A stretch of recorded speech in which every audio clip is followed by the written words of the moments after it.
All righty, let's go ahead and get started today. It is Wednesday, March 3rd, 2021. We are finishing off the endocrine system. We got another long day of heavy lifting to do, but then things get a little bit easier, or at least a little bit easier for me after this. Remember, your outlines are due Friday. I checked this morning and no one has submitted an outline yet. Make sure you do that on time. It is very important that we have those available so that students have access to this material over the weekend, because this is our big weekend to study for the exam. Quick question. Yes.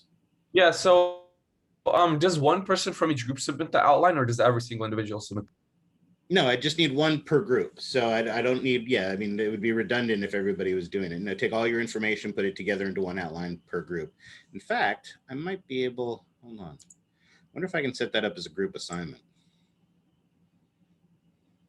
Yeah, because it's individually on Canvas for every person, I think. Yeah, let me see.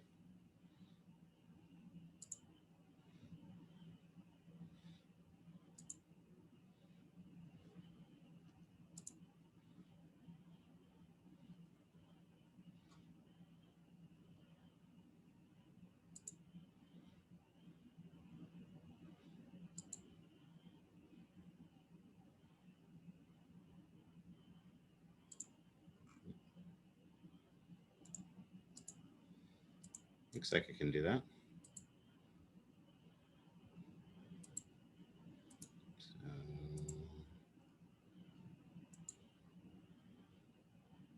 Groups.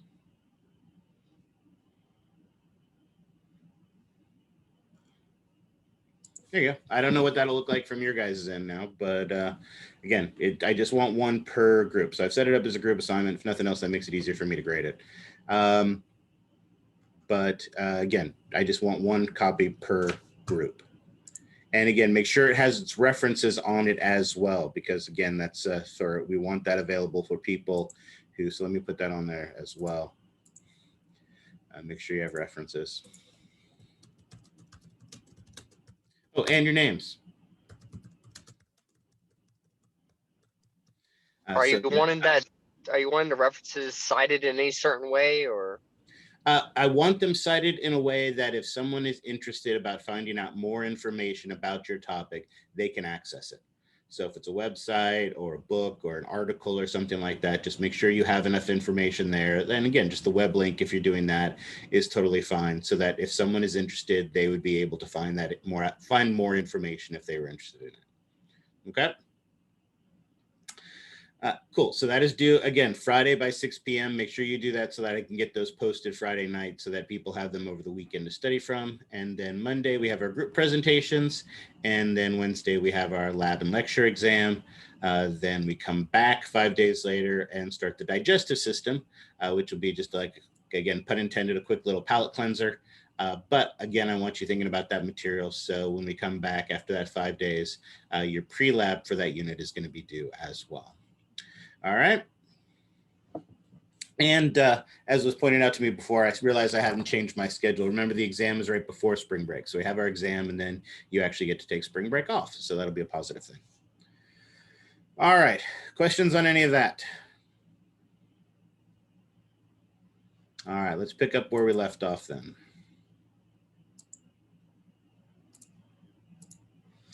We were working our way down this list of our organs and the hormones produced by those organs, and determining all the information that goes about that.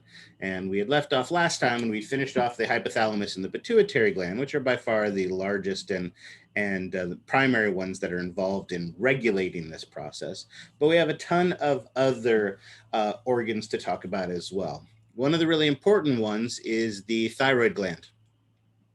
As you can see here, the thyroid gland is located, it's a two-lobed organ with a small narrow isthmus that connects the two lobes together. It sits inferior to the larynx. In fact, this big shield-like portion of the larynx that helps to form your Adam's apple is called the thyroid cartilage because it sits superior to the thyroid gland. It's this kind of C-shaped gland that sits on the anterior part of your neck. When we look at it histologically, and one of the nice things about the endocrine glands, at least the ones that you're going to be responsible for histologically, is they all look very, very different from each other. In particular, the thyroid gland has these big, large follicles filled with this colloid fluid that contains a massive amount, months worth of hormones. As we've been talking about, hormones are incredibly powerful chemical signals. And so typically we make it and release it based on need. But the thyroid gland stores weeks worth of this hormone inside of it, which should tell you something about just how vitally important it is to have this hormone in your body. It really stores a class of hormones. The class of hormones are the thyroid hormones. That makes it convenient. And there's two primary ones that we will talk about. One of the interesting things about these thyroid hormones is that they are amino acid based. And so, of course, that means they are going to use a second messenger. And they affect metabolism. However, what's interesting about the thyroid hormones is they're actually lipid soluble. So they actually bind to their receptor inside of the cell. As I mentioned, thyroid hormones are the class, and there are two specific hormones, thyroxine and triiodothyronine, which again is one of those big alphabet soup words that you know you're going to have to spell at one point or another on the exam. Thyroxine and triiodothyronine are abbreviated as T3 and T4 because they contain the element iodine. And thyroxine has 4 iodines on it, and triiodothyronine has 3, hence their names. How these are made, this is another great example of where your book actually does a really, really nice job of how these hormones are made and how these hormones are stored and the interaction of how they're released and all of that. Really, really interesting information, but we are covering so much other stuff. I'm not holding you responsible for it. So again, if you're interested in knowledge for knowledge's sake, then by all means, feel free to read that in your textbook, but I'm not going to be testing you on it. What we do need to know is what these two hormones do. Essentially, and more importantly for our purposes, they're pretty much interchangeable in their effects. But in particular, what are the targets of these thyroid hormones? Anyone know what your thyroid hormones communicate with? I am speaking out loud, right? Wasn't it old tissues? Yeah, pretty much. Thyroxine and triiodothyronine pretty much affect every cell in the body. Most cells of the body can be influenced by them. And their effect is to play a role as a huge regulator of the metabolism of our body. Right? It affects our blood pressure, it affects our body temperature, and it affects the overall metabolism of our body. Right? You may not have thought of it in these terms, but you're aware of it. Most of the individuals who are the tallest in the Guinness Book of World Records, the tallest people on the planet, typically have hyperthyroidism, where they produce excessive amounts of these thyroid hormones, and it dramatically increases the metabolism of the cells of the body, including the chondrocytes. And it stimulates them so much that basically their epiphyseal plates never close. So they continue to grow for their entire lives. Right? They tend to be very thin in nature because of the high metabolism. Whereas someone who has hypothyroidism, right, produces very small amounts of this. They tend to be smaller in stature. They tend to be much more lethargic, lower body temperatures, things along those lines as well. Right, back in ancient times, there was a basketball player by the name of Yao Ming, who was a massively tall a gentleman who came from China.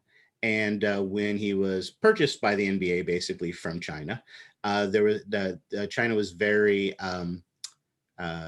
elusive about providing medical records. And so there was a tremendous amount of speculation that he may have had as an adolescent hyperthyroidism that then had been resolved surgically, which is one of the reasons why he was over 7 feet tall.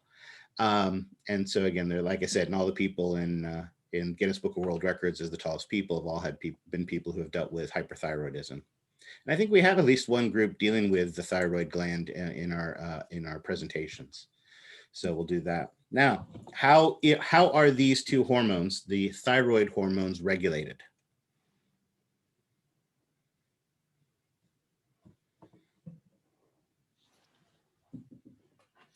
All right, we haven't even been at this for 2 hours yet. You guys don't get the excuse that you're tired already. Is it hormonally from the interpituitary? Yeah, absolutely hormonally. But if we're going to say hormonally, we should say what hormone. I don't care that you say so much where the hormone comes from, but let's say what hormone. What hormone regulates the thyroid gland?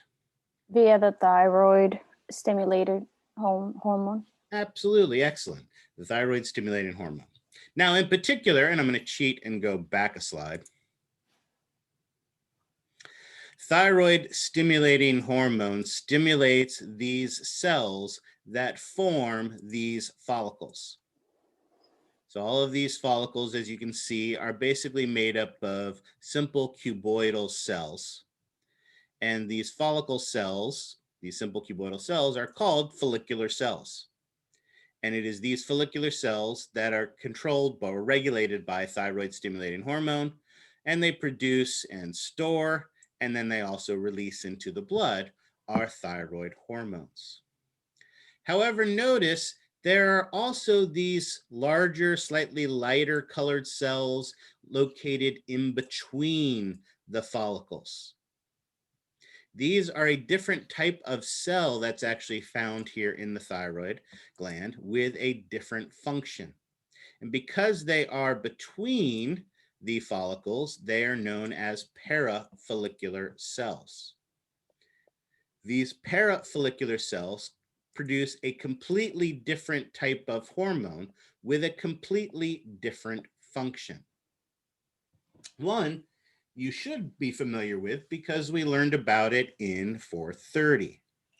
And that hormone that is produced by the parafollicular cells is called calcitonin. Anybody remember what calcitonin plays a role in?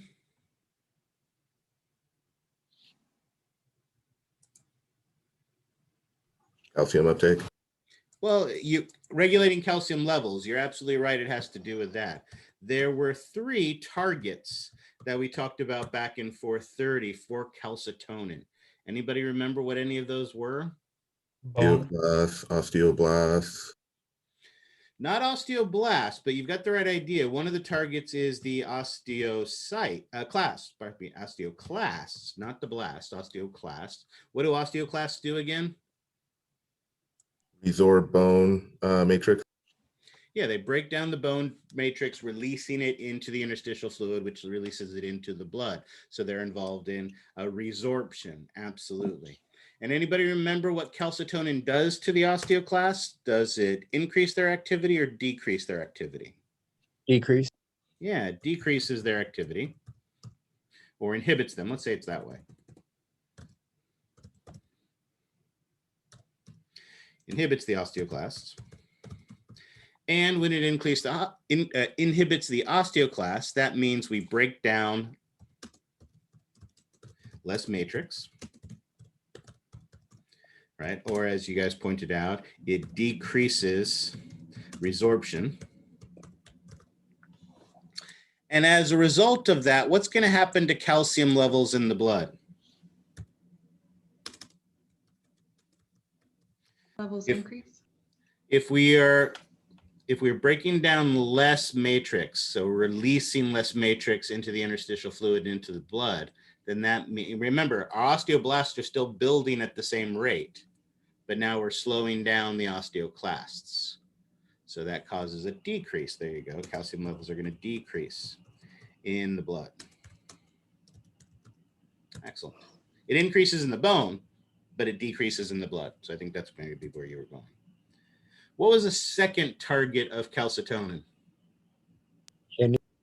Kidneys.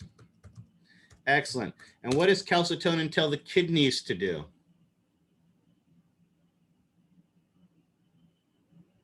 To stop reabsorbing. There you go. Exactly. As we talked about, our kidneys filter 200 liters of filtrate during the course of the day, right? But we don't make 200 liters of urine because over 99% of that is reabsorbed. So lots of calcium leaves into that filtrate and we bring it all back. But calcitonin tells the kidneys to stop reabsorbing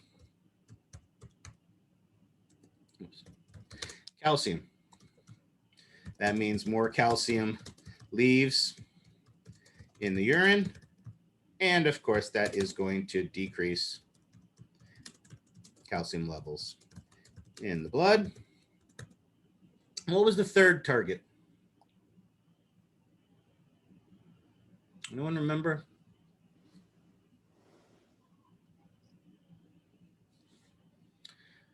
The other thing that calcitonin does is it decreases production of a second hormone, and that second hormone is calcitriol.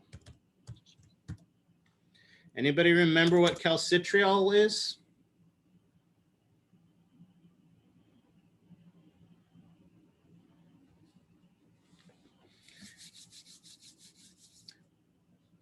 Love it when nobody remembers anything from 4:30. Makes me happy. All right, let's start easy. Calcitriol is the active form of what vitamin? Vitamin D. Excellent. Where does it come from? Where do we make vitamin D? In the skin. Yeah, in the skin, absolutely, right? We have a special cholesterol in our skin. About 15 minutes of UV radiation converts that special cholesterol into vitamin D. And then vitamin D, primarily in the liver, gets activated into calcitriol, right? Can't buy milk these days that doesn't have vitamin D in it, mostly because we're all quarantined inside and not getting 15 minutes of sunlight anymore. And does anybody now remember what that calcitriol does?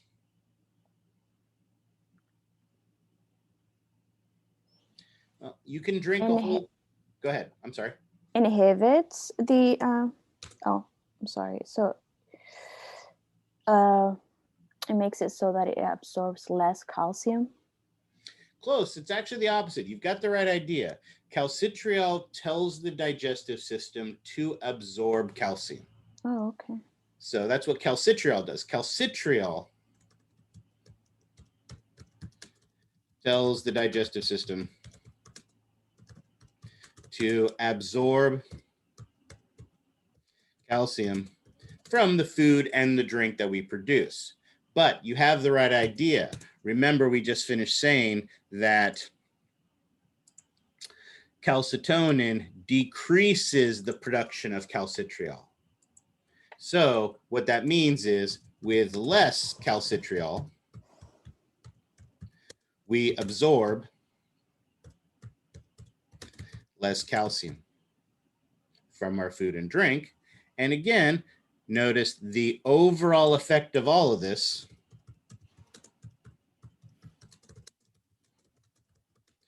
is to decrease calcium levels in the blood.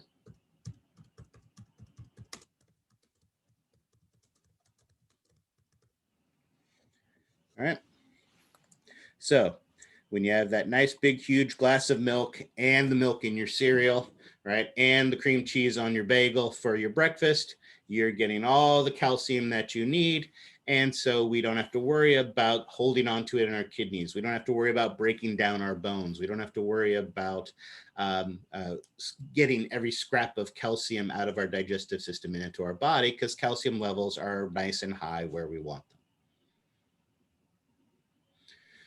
Right, so working together with these three main effects, calcitonin does all of these things. And hopefully it is obvious, but how is this regulated?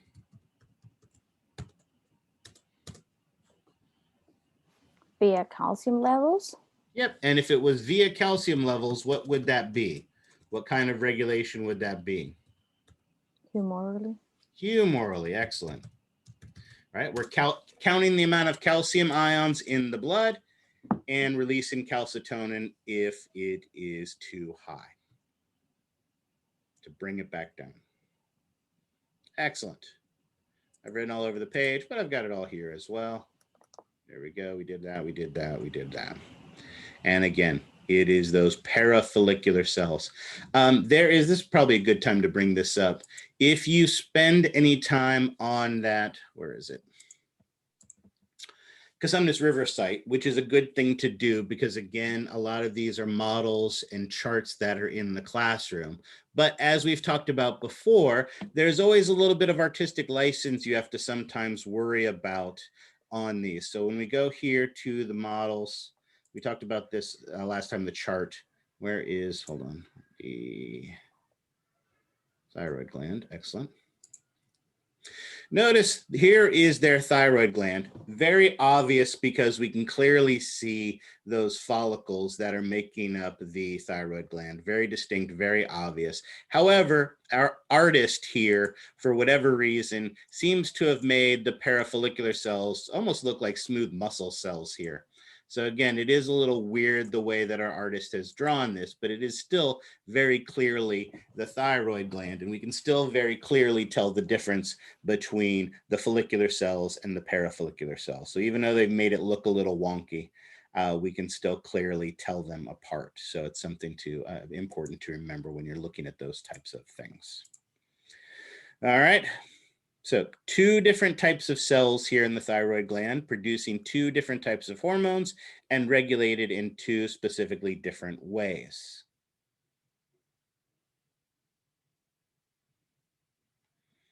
All right. Can you say the regulation one more time? It was humorally via You tell me. the parathyroid? Nope. So again, humorally means you're counting the amount of something in the blood. What is the something in the blood we're counting here that would cause the release of, or an increase or decrease in the release of calcitonin? Calcium. Yeah, there you go. Okay. Excellent. All right, questions on that?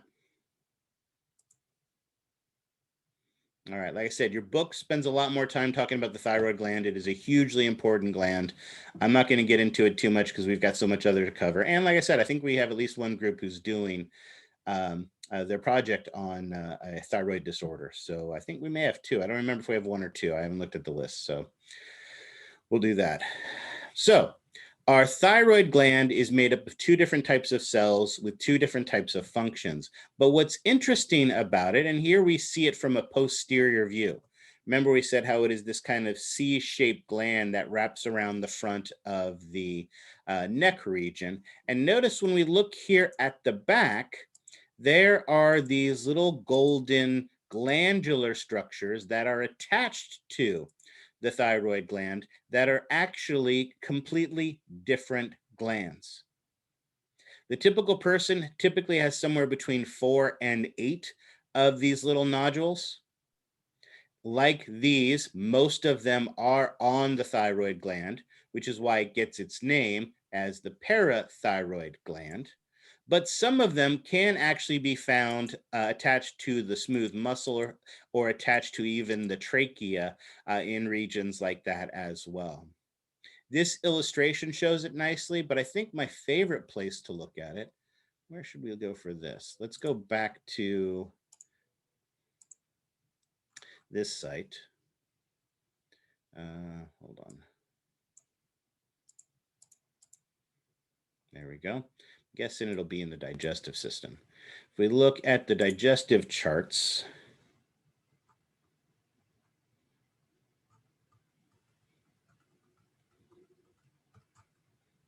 nope, not there. All right.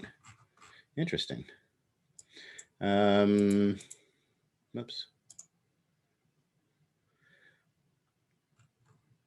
Did we see it in the lymphatic?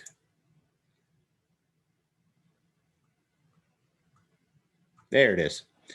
This picture is a posterior view of the neck region. Notice we can see the epiglottis, which we'll be talking about, the uvula, the tongue, where we see the lymph nodes. But notice down here, this is the thyroid gland. We see one lobe of it. We see a second lobe of it. And notice there are these things that almost look like lymph nodes. This one here, and this one here, and this one here, that kind of look like lymph nodes on the back. Those are actually the parathyroid glands. So they're these small little nodules located on the posterior part of the thyroid, made up of completely different cells with a completely different function. And so they're actually a completely different gland. We see that when we look at it histologically as well. I think we'll go ahead and cheat and we'll jump ahead to that. Here we go. Notice here we see some of the follicles of our thyroid gland here. And then there's a very thick connective tissue septum that divides the thyroid gland from this big, large nodule that is the parathyroid gland. Notice no follicles in here. It's solid, relatively uniform. Although if we look close at this, and I think I have a close-up view, excellent. When we look close at this, we will see that there are two different types of cells. There are the majority of the cells that we see in this one, and I'll just put a squiggle around some of them. All of these cells, although I guess I should do that, that are these darker cells. These darker cells are what are known as the chief cells. The chief cells are what are responsible for producing the hormone we're here for, which is the parathyroid hormone. However, notice there are these other cells that are much larger with a much lighter appearing cytoplasm. These cells with the much lighter appearing cytoplasm are known as oxyphils. And what do oxyphils do? Oh, look, we have an adipocyte. But we also They oxidate something. It does seem like that would be a good thing, although I think they called oxyphils more for the color, the lightness of their color. So what do? No, I'm really asking because nobody else knows, and so I'm hoping maybe one of you do. Yeah, we don't have any idea what oxyphils do. One of the things that we do understand is that the number of them increase as we age. As we age, we get more of these oxyphils inside, and a couple more adipocytes, a lot more of these as we age, but we really have no idea what these oxyphils do. So I was hoping maybe one of you knew. But what we do care about are these cells over here. And again, I make a point of emphasizing this because once again, if we go back to that Cosumnes River site, again, you gotta love our artists. When we look at our endocrine models and charts, and we go to the parathyroid gland, here we see the nodules on the back, but this is what I wanted. It's just a connective tissue septum. So it's just a fibrous connective tissue septum, dividing structure. There's this tissue between it. Notice here, our artist has given us our smaller chief cells and the larger oxyphils, so we can clearly see the difference between them. But remember, I said the oxyphils get their name. Their key characteristic is they're light in color, and our artist has decided to make them dark. My guess is maybe to distinguish it from the adipocytes, but I think it's mostly just because artists are stupid. All right, questions on that? All right, excellent. So that is the histology of this. This is the, oops, why did not that change? There we go, now it should change. So what we need to do is talk about what the parathyroid hormone does. And it turns out it has the exact same 3 targets as calcitonin.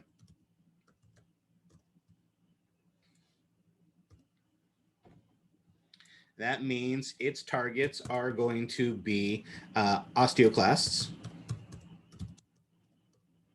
Its targets are going to be the kidney and it is going to regulate calcitriol production.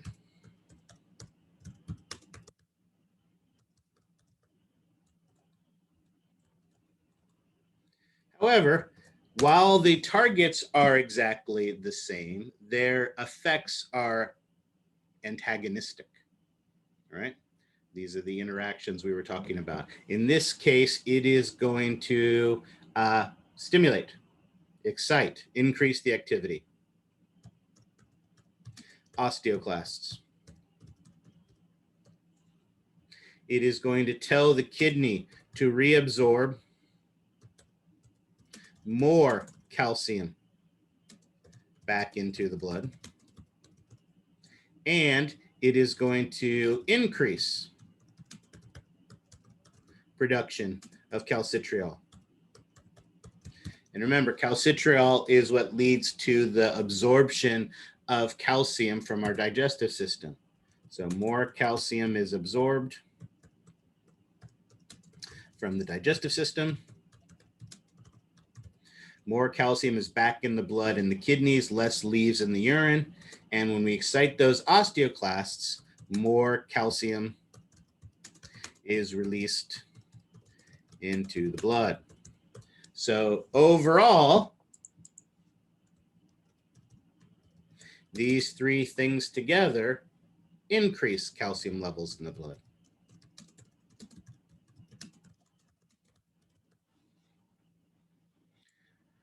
So notice parathyroid hormone increases calcium levels, calcitonin decreases calcium levels. It gives us that very, very precise control. Right?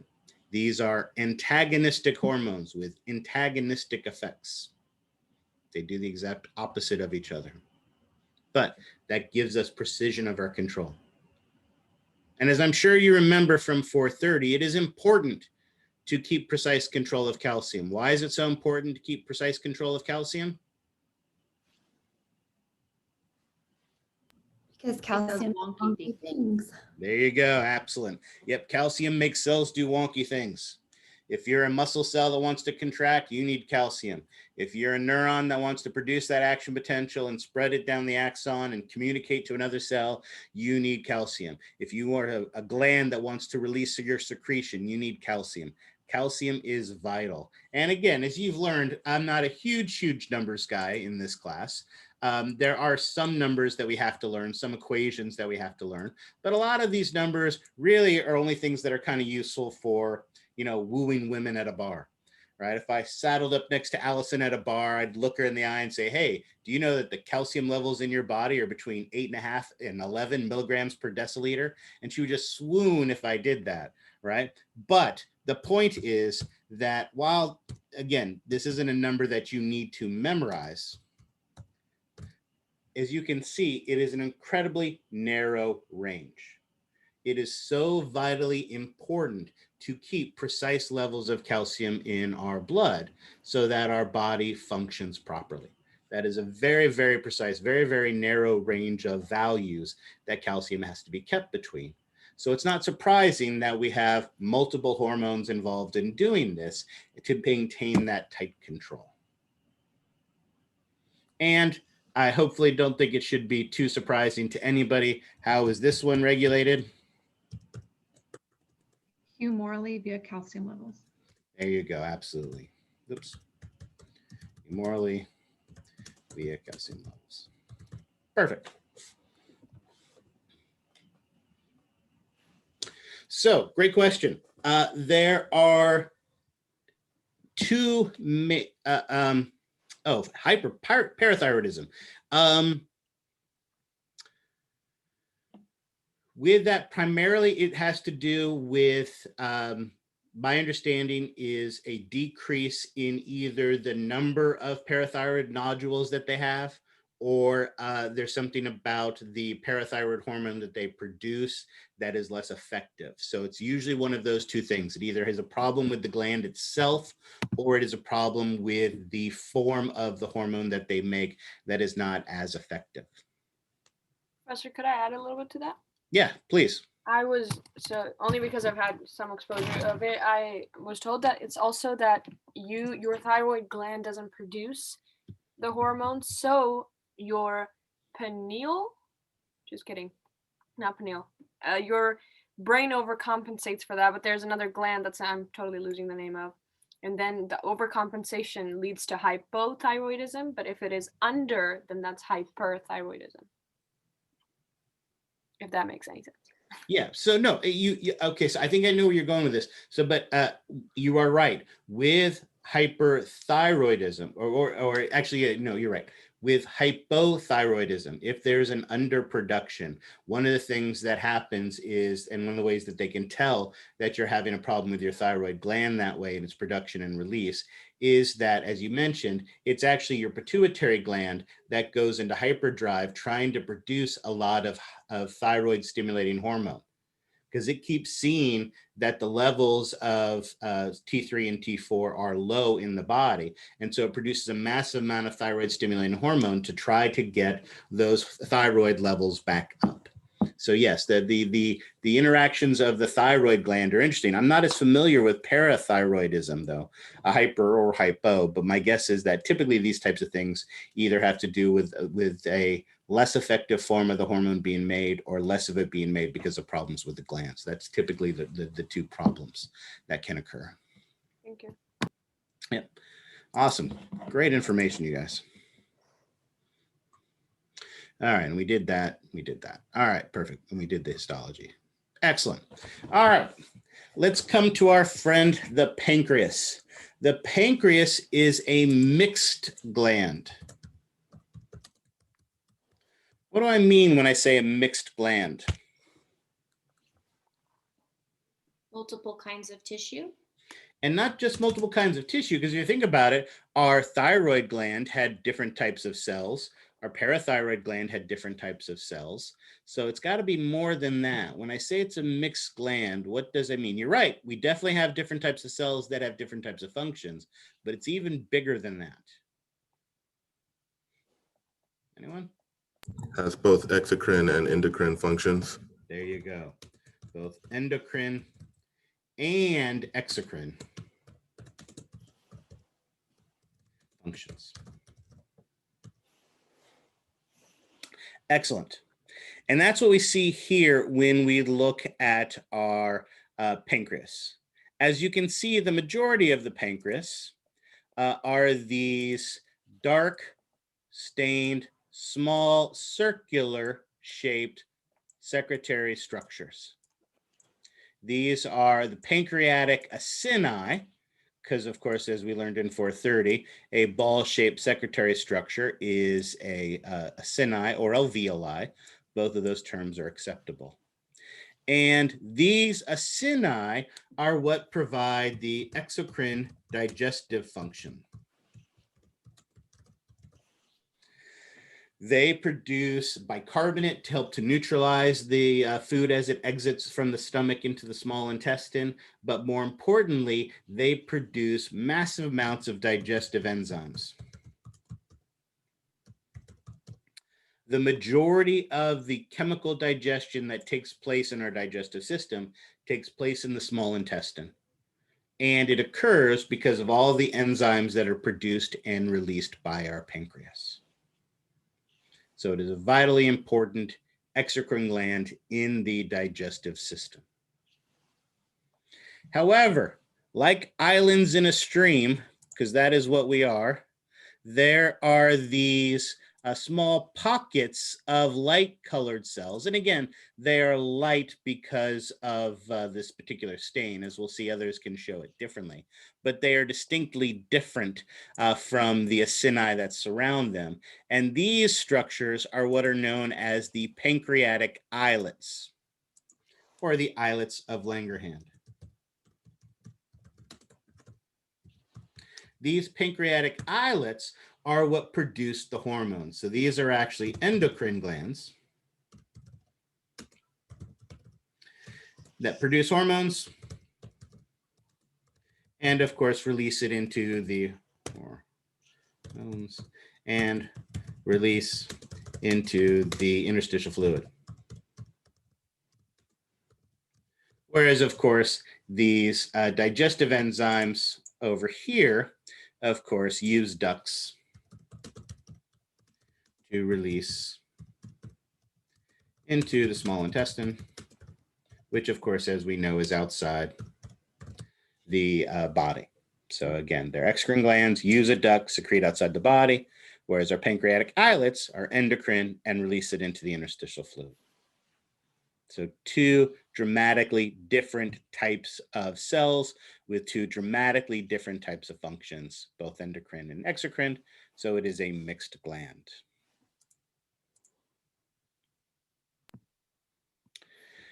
Right now, we are talking about its endocrine function. We'll get to those acini when we get to the digestive system. It actually, the pancreatic islets actually produce 4 different types of hormones. However, you are only responsible for 2 of those on the exam. Now, let's actually cheat for a second. Go back to here. When we look at this pancreatic islet, I'm sure as you look at it in this low even as at this low magnification, you can clearly see that there are 4 distinctly different types of cells. The alpha cells, the beta cells, the delta cells, and the gamma cells, right? Everybody can very clearly see and distinguish those 4 types of cells as you look at that? No. No, not so much so. I can't either, not from this particular stain, but other stains will show them. However, I'm not going to hold you responsible on the exam. I'm not going to point at one of these cells and say, identify this cell, and you need to know it's alpha or you need to know it's beta, although I'll tell you right now, that one actually is a beta. But the point is, you're not going to be responsible for doing that. However, you do need to know what the cells do. And as I mentioned, there's alpha, beta, gamma, delta. We're not going to worry about the gamma and the delta. So you are just going to have to worry about the alpha cells and the beta cells and know what the alpha and beta cells do. The beta cells are the ones that produce your friend and mine, insulin. I think we already did this one, so this should be easy to answer the question. What are the targets of insulin? Most cells. Muscular, adipose, and liver cells. Yeah, absolutely. It is indeed most of the cells of the body, but especially the adipose, especially the liver, especially our muscle cells.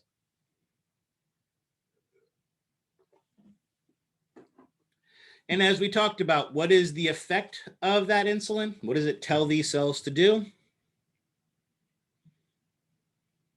Increase storage, so decrease blood levels. Of what? Glucose. Yeah, absolutely, exactly.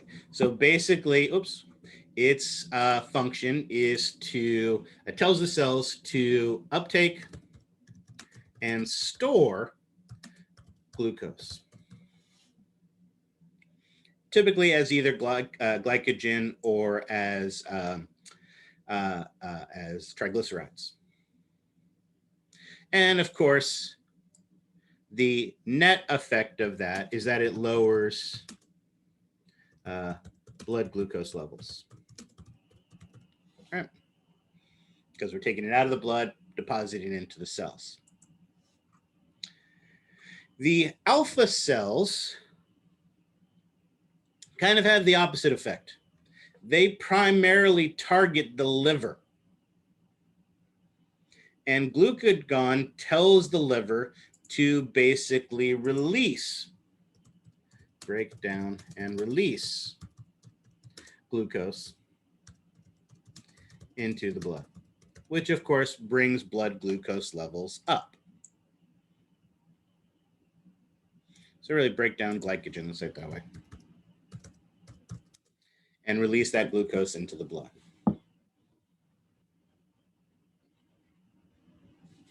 Notice again, we essentially have 2 antagonistic type of hormones here to help us keep that tight control of our blood glucose levels. And of course, how are both of these regulated?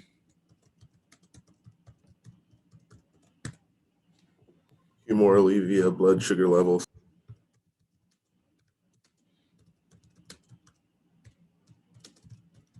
Excellent. There you go. Or you could say glucose levels.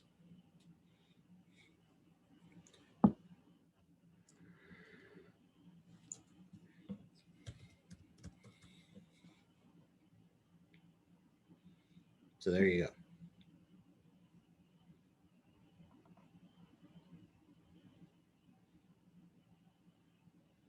Questions on this?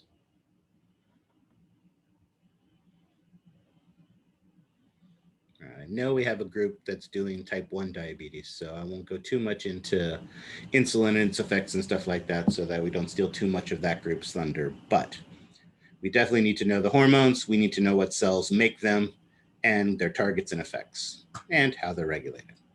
Now, as I mentioned, there are plenty of really, really nice stains that can be used to identify and distinguish the 4 main types of cells of that pancreatic islet, right? The alpha, the beta, the gamma, delta. But again, I'm not going to hold you responsible for that histologically, because the problem is not every stain shows the 4 types of cells clearly and distinctly.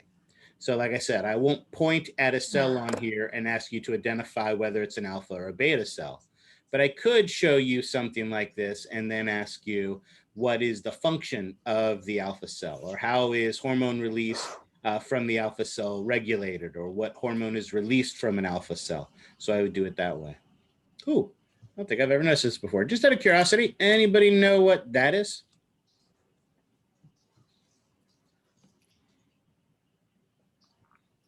All right, let me rephrase it. I know you know. Does anybody actually recognize it though?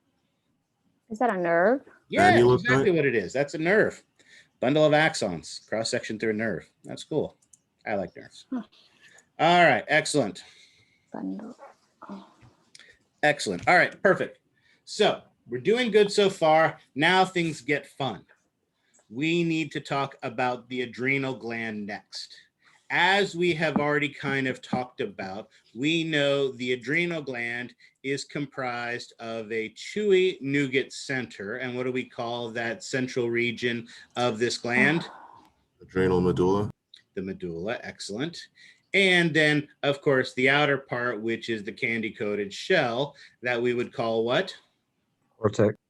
Cortex. However, if you look closely, even at this low magnification view, you can clearly distinguish that there are, in fact, 3 distinct, well, maybe there's a better here, like that. 3 distinct regions to the adrenal cortex. Each of these 3 regions produce a different class of hormones, of which will be responsible of knowing the most specific, the most common type. The function of those class of hormones are going to be distinctly different. How they're regulated are going to be distinctly different, and their targets and effects are going to be distinctly different as well. So our adrenal gland is going to be some heavy lifting. And even though it's a little bit early, we've got a lot of cover today. It's going to be a long day. So now it's probably a good chance to take our first break. So let's go ahead and take our first break so we can come fresh to our adrenal gland and make sure that we are comfortable with that. So it's looks like it's 8:58 now. So let's come back at 9:13. And at 9:13, we will restart the lecture and the recording. So any questions before we take our break? All right, see you guys in 15 minutes.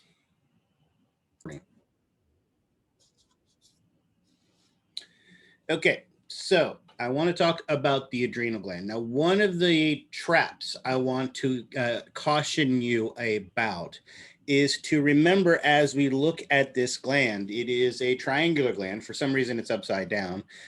This is actually superior and this is actually inferior.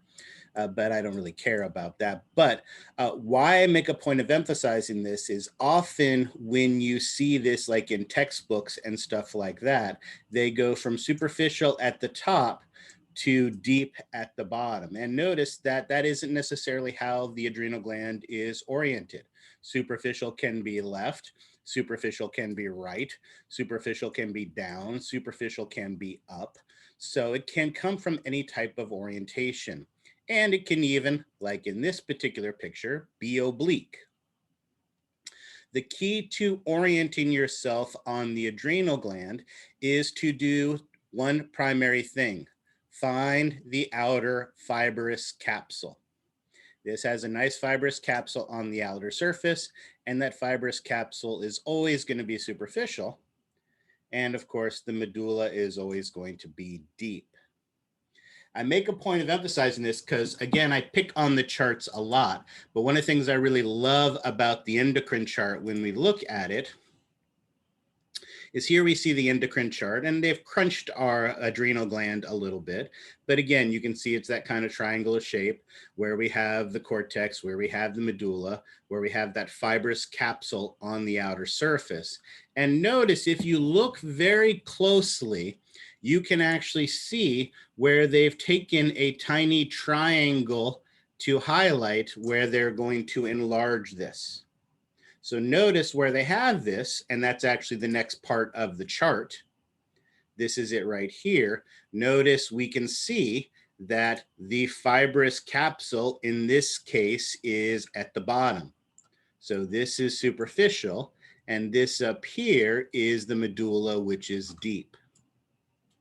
So again, however this is oriented, the way you're going to figure out where it is by finding that fibrous capsule. That is going to be superficial.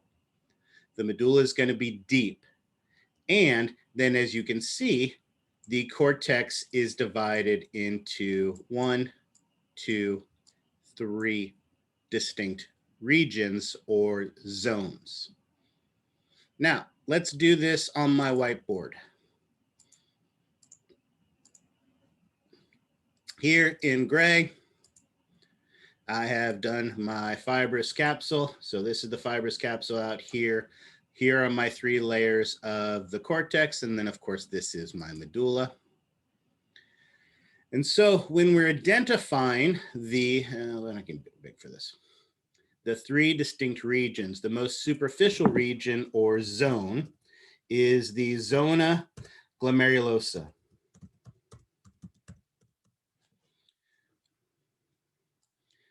Glomerulosa means globular or ball shape. And the reason for that is this region's, the glandular tissue in this region. Oh, I guess I should say that as well. The cortex is indeed glandular tissue. And the gland, the glandular structures, the secretory structures in this area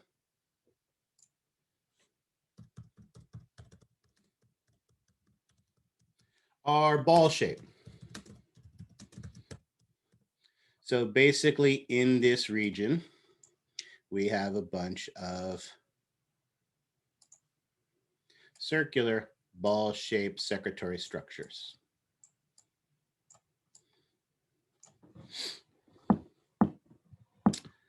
The intermediate region is what is known as the Zona Fasciculata.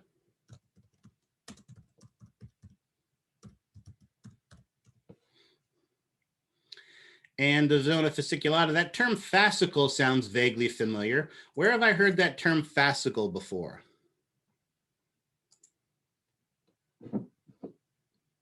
Muscle. Mm-hmm. Muscles. Remember, the fascicles were bundles of parallel muscle fibers. And that's basically what happens here. We have a bunch of linear parallel glandular structures.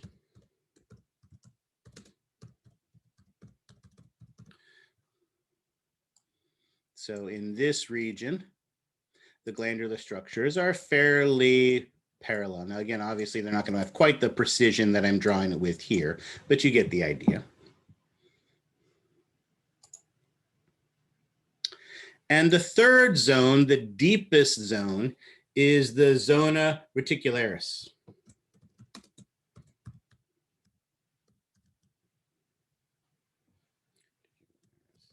There we go. Reticular. Reticular sounds vaguely familiar as well. What is, where have I heard the term reticular before? The reticular activation system. Okay, that's one place. Where else? I was thinking more from a histological standpoint. You're correct, but I was thinking more from a histological standpoint. Reticular fibers? Reticular fibers. Remember, reticular fibers are made of collagen, but they are elaborately branched. And that's what we have in this area. The glandular tissue has more of a branched or even kind of mesh, kind of like netting a type of appearance to it, to them here. And so again, I'm gonna simplify this a little bit, but basically it's got this kind of irregular mesh-like type of appearance to it. And so these three different regions have the three different characteristics to their glandular structures in here.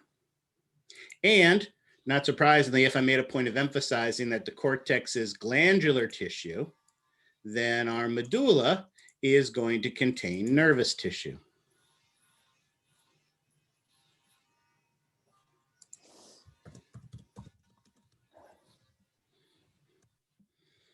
Excellent. And doesn't have different regions to it. So notice if we were to go back to that illustration from the chart, notice as we look closely at this, we can see the ball shape secretory structures of the Zona Glomerulosa, the linear secretory structures of the Zona Fasciculata. And again, they haven't done as good of a job of showing the overlapping I guess they're a little more subtle in the way they've done this, but we have our third deep region, the Zona Reticularis, and then of course, the medulla here. Of course, again, this is just some artist's representation of it. So let's look at the actual tissue. And as we look at the actual tissue, again, we can see the fibrous capsule up here at the top. We can see the ball-shaped glandular structure of the Zona Glomerulosa, the more linear structures of the Zona Fasciculata. And then down here, you can see more irregular structures, the mesh-like structure of the Zona Reticularis. And then, of course, the medulla deep. So we have those really nicely. And just to beat the dead horse, here we have the nice both illustration and also light microscopy from your textbook that shows this as well. Again, notice the orientation for all of these are different, but you always look for the fibrous capsule to tell superficial.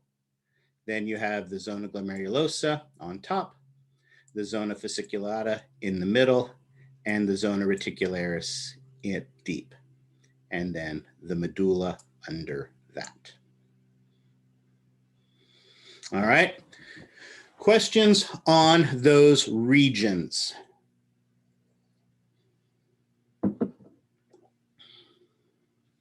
All right, now the cortex of the adrenal gland is the first place we've come to where we are now producing our lipid-based steroid hormones. Every other hormone we've talked about, I'll go back to the drawing many, many times. So we're gonna go back there. I'll go back there in a second, but let me finish this part first and then we'll go back to it because I wanna add more information to it. All right. Here in the cortex is the first location where we are making our lipid-based, or in this case, steroid hormones. Collectively, all of the steroid hormones that are produced by the cortex, as the name would indicate, are called corticosteroids because they're steroids produced in the cortex of the adrenal gland. But there are three main classes of hormones that are produced in each of these regions. In the Zona Glomerulosa, we produce a class of hormones called glucocorticoids. Mineralo Corticoids. In the Zona Fasciculata, we produce a class of hormones known as glucocorticoids. And in the Zona Reticularis, we produce a class of hormones known as gonadocorticoids. Again, corticoid just means cortical, steroid, mineralo, glucago, and gonado. So to answer Adina's question, let's go back to my handout, the whiteboard, where we can again,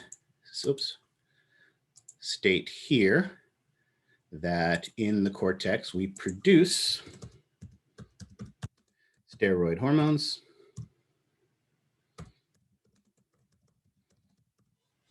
And in the zona glomerulosa, we produce a class, and that class is called Mineralo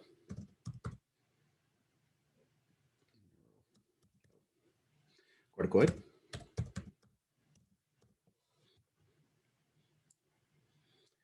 In the Zona Fasciculata, we produce a class, and they are called glucocorticoids.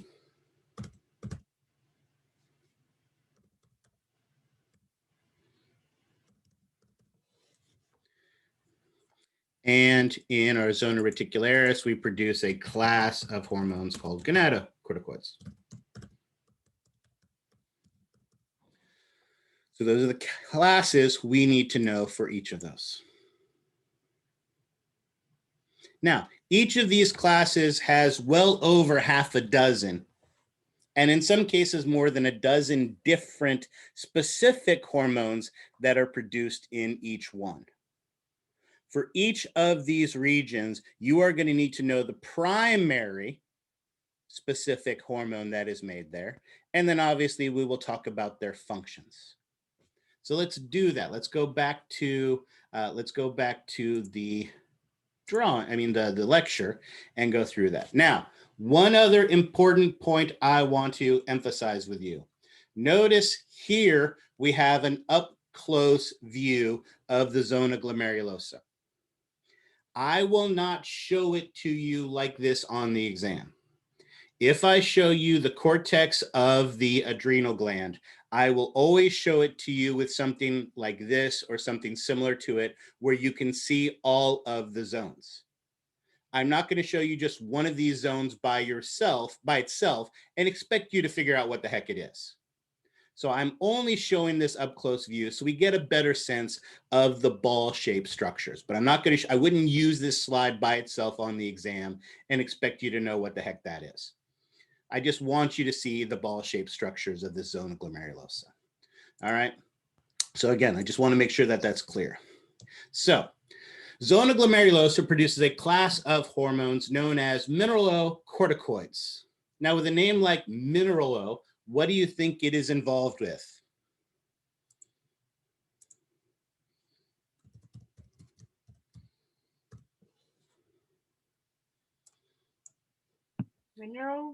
Minerals, right? And really, we can even generalize that more. This helps us to regulate our electrolytes in the blood. So our mineral corticoids play a vital role in helping us to regulate how we control the composition of our blood. Now, our primary mineral corticoid is a mineral corticoid called aldosterone.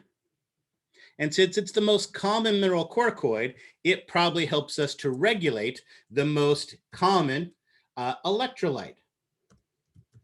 And what would that most common electrolyte be? Sodium. Bingo. Oops. Not surprising, sodium is our most important electrolyte. So aldosterone, which regulates sodium, is our most important mineral corticoid. Obviously, the primary place where we determine what we keep in the blood and what we express out of the blood is the kidneys. While you're sitting here calmly in your chair, 25% of your blood is traveling to your kidneys every minute. As we talked about, we produce over 200 liters of filtrate during the course of the day, and then we have to control what comes back in. So not surprisingly, our kidneys are where all of our mineral corticoids are going to have their primary effect. And of course, that is where aldosterone does as well. And in particular, aldosterone tells the kidney to reabsorb our electrolytes, and specifically aldosterone sodium. And of course, if we're bringing sodium back in, what also indirectly then is controlled by this? Because where sodium goes, what follows? Fluid levels.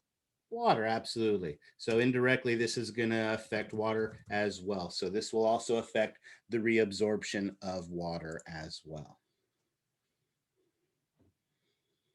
Because again, if you think about our interstitial fluid, if you think about our blood, we want high levels of sodium, lower levels of potassium, right? We want that high blood volume to maintain that high blood pressure so we can keep things going.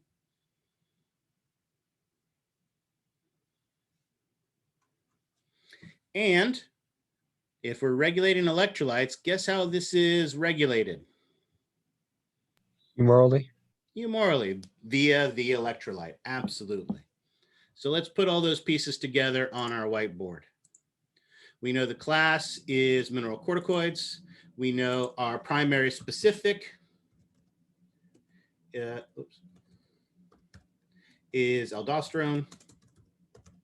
Oops. Excellent. We know the function is to regulate electrolyte levels. And we know it is regulated humorally via the electrolytes. And as an asterisk down here, we should say that aldosterone regulates sodium levels. So that we know specifically, we know what all mineral corticoids in general do, but we also know specifically what aldosterone does. Excellent. And so, of course, it would be regulated by sodium levels as well, humorally by sodium levels as well. Hopefully that one's pretty straightforward. Questions on that? All right, excellent. Let's go to the next one. Zona Fasciculata. Again, would not show you this on a slide by itself, but notice the relatively parallel orientation of all the glandular components that we have in here. And as we talked about, the Zona Fasciculata produces a class of hormones known as glucocorticoids. Now, again, with a name like glucocorticoids, what is it involved in regulating the levels of?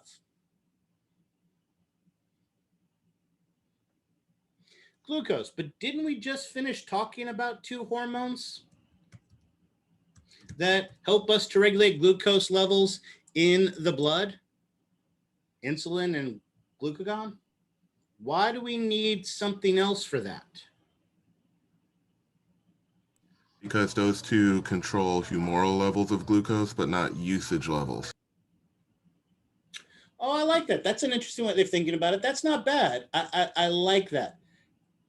I like that. I like that a lot. And you kind of got the right idea. You are absolutely correct. Insulin and glucagon help us to maintain appropriate glucose levels in the blood. However, if you look at glucocorticoids, the primary type, cortisol, or what is known as hydrocortisone, both are appropriate names for that. Notice these are things that help us to, let's change the wording of this, regulate glucose usage, because I like that a lot, during stressful situations. Basically, this is the hormone that plays an important role in helping us to mobilize our resources when we're dealing with stress. There's going to be two main functions, let's say it that way, for these glucocorticoids. Right? When that bear with an axe walks into the room, I need to be able to mobilize my resources because that fear response, that stress response is there evolutionarily as a fight or flight situation. Because I have two choices.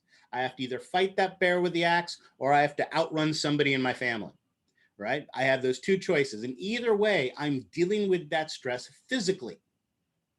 So I need to go to my liver. I need to go to my adipose. I need to release that glucose so that there is that fuel ready for that physical activity. Yeah, exactly. I don't even like little. So absolutely. So yeah, no problem at all there. And she's got a bad knee, so she's pretty easy to outrun. But you've got the right idea. We want to mobilize those resources. We need to deal with that stress. That's one of the major problems with stress, right? 10, 15 years ago, bears with axes roamed the countryside. And so we dealt with stress in that fear response. It was life or death. Nowadays, the things that, scare us are that 10-page paper we have due on Friday, that group presentation you have next week, a tiny little virus that is running around outside of the world. And how do we deal with that? We hide in our beds underneath our covers and hope for the best. We're mobilizing all these resources, and the problem is we're not using them physically. As I've said many times, I was glorious before I had kids, right? But the stress of having kids releases all this glucose, getting it ready to be used. And when you don't deal with that stress physically, right, it gets stored. That part makes sense. But notice there's another target for these glucocorticoids, our immune cells. Why would we want to target the immune cells with this when we're dealing with a stressful situation? They have optimal energy because we're anticipating injury, and therefore we need to anticipate infection. That's a great idea, but it's not actually right. That does totally make sense. However, let's think about it. If I have that bear with an axe standing in front of me, and I need to deal with that bear with the axe, do I want to be wasting fuel and resources and tools building up an immune response for what is going to be happening? Or if I stumble and fall and sprain my ankle, do I want my ankle having that inflammatory response, having that inflammation, limiting my mobility when I have to deal with that bear with an axe? No. So what it actually does is it suppresses your immune cells. When you're in that short-term fight or flight situation, you actually want to suppress your immune activity so that you are not immobilized by that. Now is not the time to have a fever. Now is not the time to have swelling. Again, one of the major issues with chronic stress, right? People who are in very, very stressful jobs, that constant stress is constantly suppressing their immune system. And it doesn't even necessarily have to be constant stress. How many people, spend the week before an exam stressing and preparing for the exam, and the day after the exam, they get sick? Or the day right before the exam, they get sick.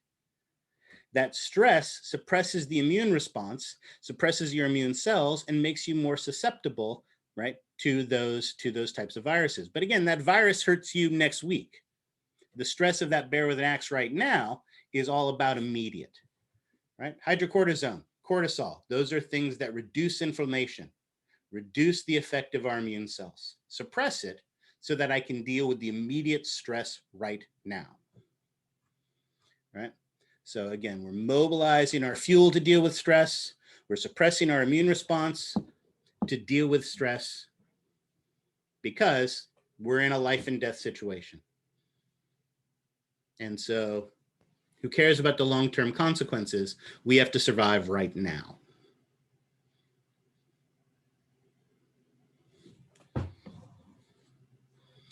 Excellent. Let's go back to our whiteboard. Again, our primary specific is cortisol. Our So we're function. saying regulated by stress. Is that what regulates it? Well, we'll get to that in a second. We'll talk about regulation in a second. Its job is to mobilize resources, primarily glucose, to deal with stress and to suppress our immune response.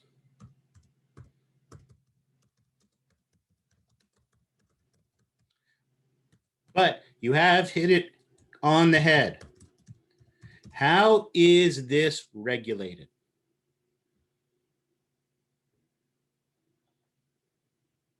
Humoral Stress levels.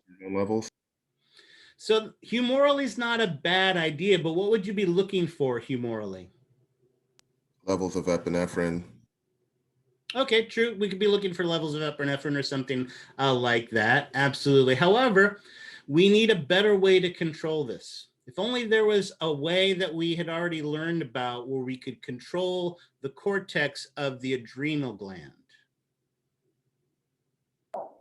Neurally via the autonomic nervous system. Well, but remember, this is glandular tissue, so we don't typically control glandular tissue directly from the nervous system.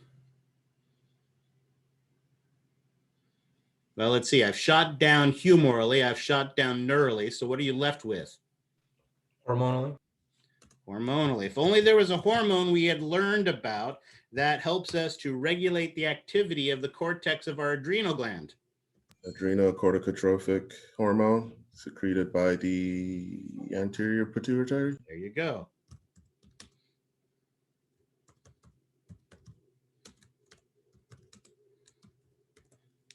Excellent. Oops.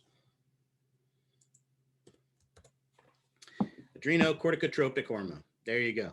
Remember, we said adrenocorticotrophic hormone regulated glucocorticoid production in the cortex of the adrenal gland. So here you go. The Zona Fasciculata is regulated by adrenocorticotropic hormone. All right. Questions on that?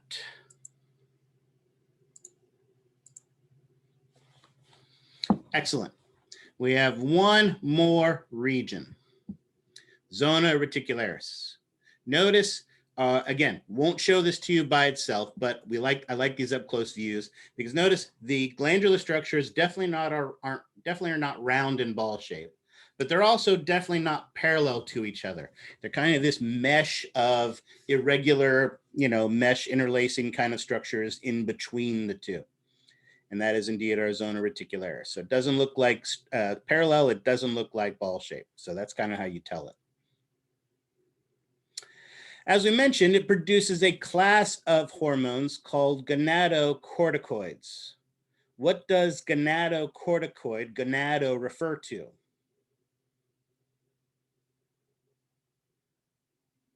The gonads, absolutely. And in fact, the hormones that are produced here are androgens and to a lesser extent, estrogens. Don't we have other organs that produce these? Yes. Yeah, androgens and estrogens are primarily produced by the gonads. So why do we have a second area that produces this?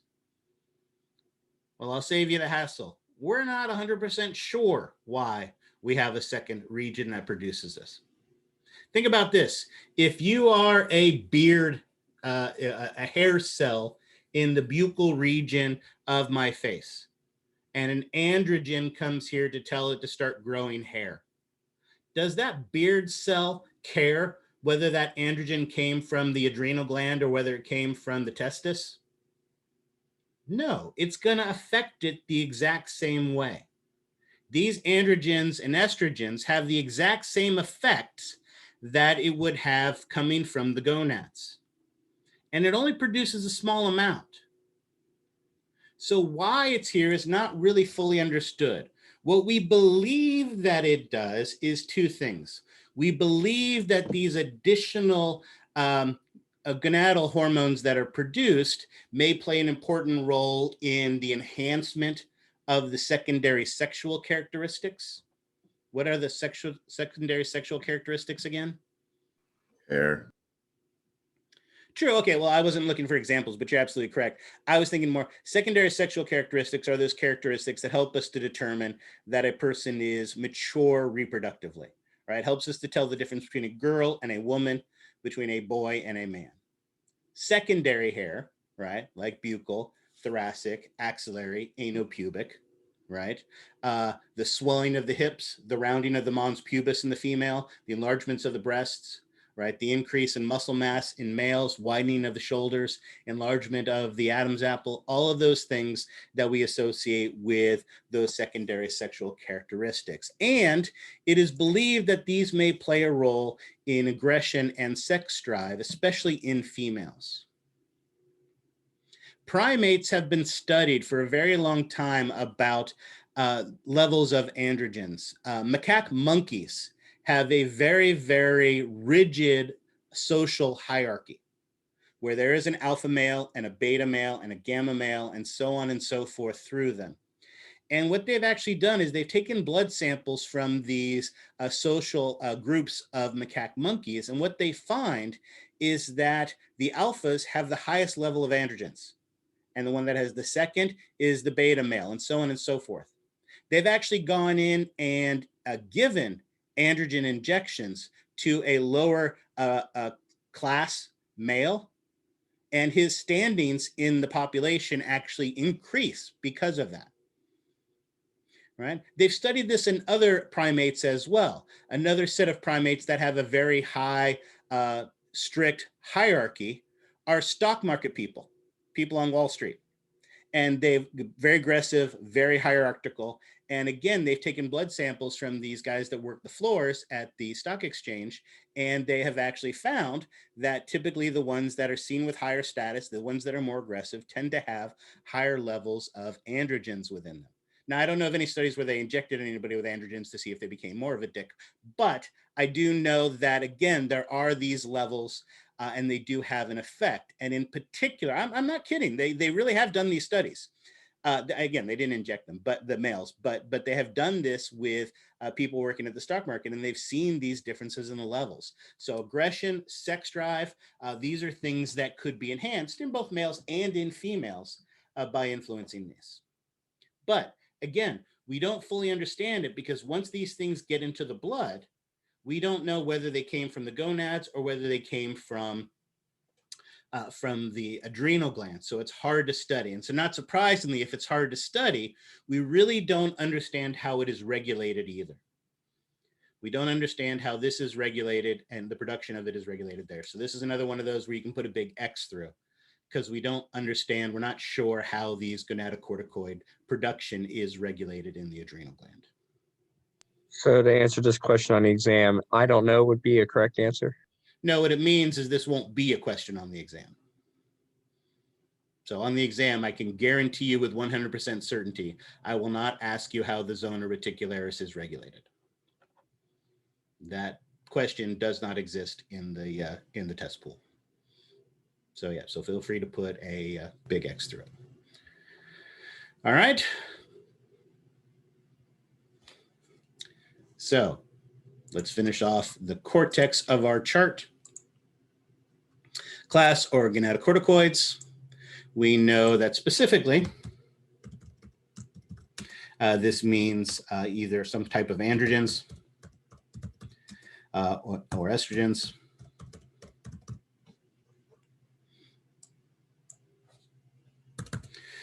Function appears to be secondary sexual characteristics and aggression / libido and reg. There we go. Excellent. What are we saying is the target of this exactly? So again, and we'll talk about these more when we get to the androgens and estrogens, but think of the types of things that are the secondary sexual characteristics. Secondary hair, like I said, in females, that is the adipose tissue in the hips and the mons pubis, causing a rounding of those, a swelling of those regions. In males, it is more muscle and bone, cartilage, causing the thickening of the vocal folds, the enlargement of the Adam's apple, widening of the hips, of the shoulders in males, of the hips in females, right? All of those things that help us to distinguish, again, a boy from a man and a girl from a woman.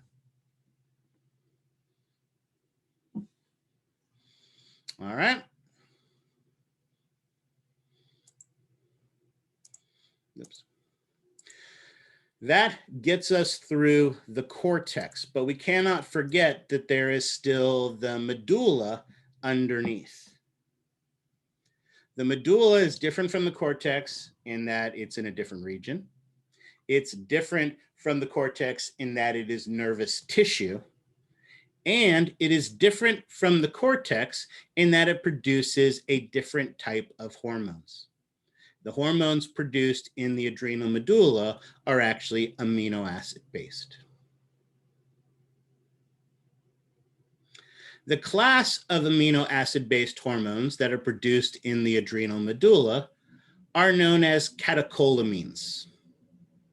And while you may not have heard that term, I know you're aware of the two hormones, the two specific hormones that make up the majority of the catecholamines, and those are epinephrine and norepinephrine. Of course, there are two other completely acceptable names as well, and what are those two completely acceptable names?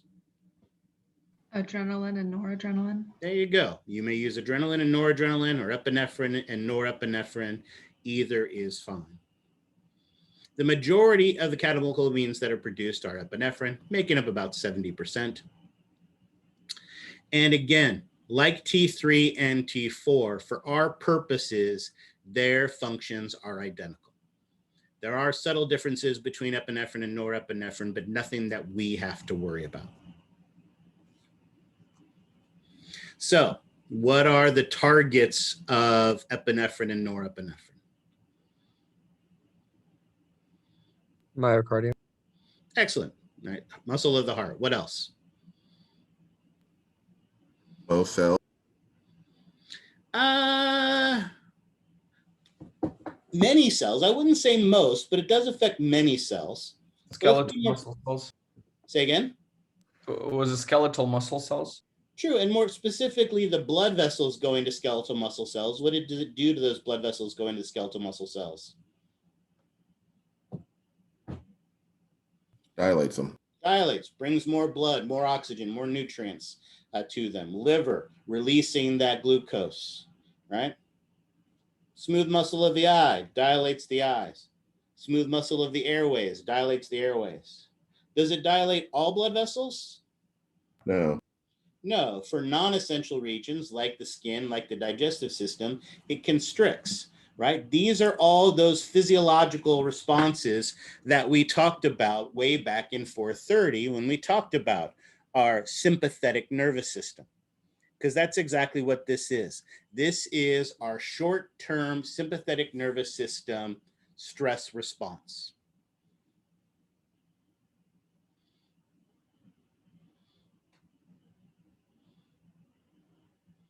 Can we just say that target is the sympathetic nervous system, or do we have to list each of those? Well, out? again, the target isn't the sympathetic nervous system. The sympathetic nervous system is actually how this is regulated, right? The sympathetic nervous system is what stimulates the medulla to release all of this adrenaline into our body. And then the adrenaline goes to all these structures.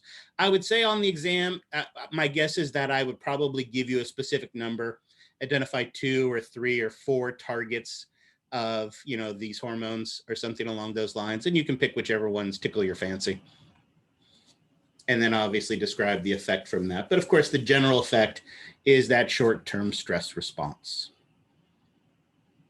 And even though I just gave it to you, of course, how is this nervous tissue regulated? Neurally. Via? Sympathetic nervous system. There you go. Just that simply.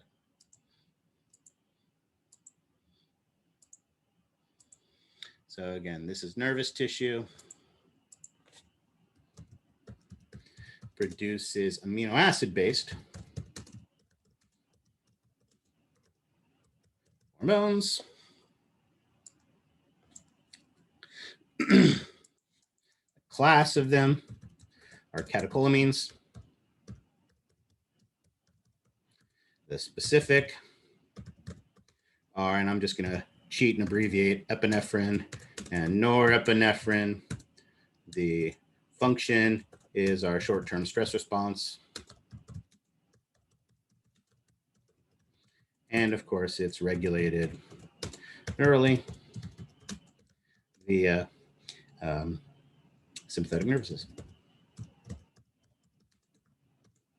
And notice 4 different areas in the cortex, and we actually have all 3 of our regulatory processes in here.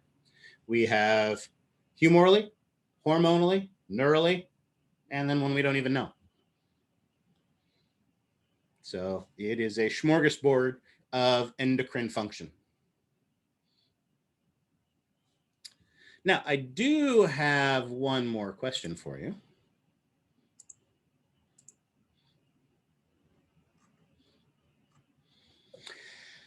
While when we look at the medulla of the adrenal gland, it doesn't really have any type of organization to it. We are, I should say, responsible for identifying the individual cells found in here. And what are the individual cells of the adrenal medulla known as? Chromaffin. Chromaffin. There you go. And again, like the cortex, I would not show this to you in a slide here by itself. It would be that composite slide that shows all 4 regions together. But you do need to know that those cells in the adrenal medulla are the chromaffin cells. All righty. Questions on the adrenal gland?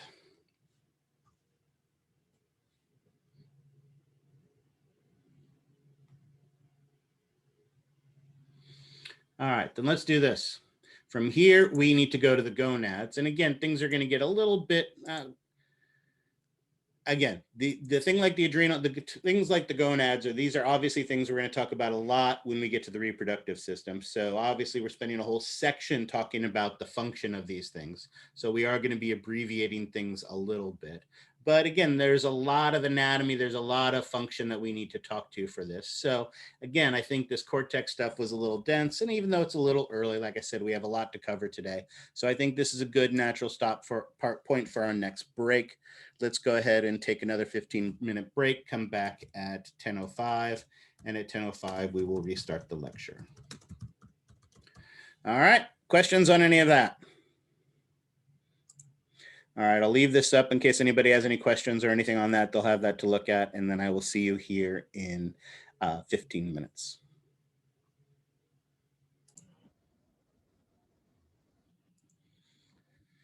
All righty, we just finished off the adrenal medulla. Let's move on to our next big endocrine gland that we need to talk about, and those are going to be the gonads. And we will start first with the ovary. The ovary is similar to the adrenal gland in that it also has a chewy nougat center and a candy-coated shell, a medulla, and a cortex. However, I would say these areas are poorly defined in that you don't see the same type of border or boundary that we see in organs like the kidney or organs like even the lymph node or something along those lines. The primary way we are able to distinguish the cortex from the medulla is the medulla basically contains the blood vessels and nerves and things along those lines, whereas the cortex contains this structure that we call the ovarian follicle. Now, when we get to the reproductive system, we'll see that there are multiple stages in the development of the ovarian follicle. For now, for this part in the endocrine, we will focus on a mature ovarian follicle, or what is also known as a Graafian ovarian follicle. So I believe the next slide, perfect, does a good job of showing us one of these mature follicles. The way we can tell this is a mature follicle is because, and I don't want to use that, it has this large fluid-filled space inside of it. And this large fluid-filled space is a structure that is known as the antrum.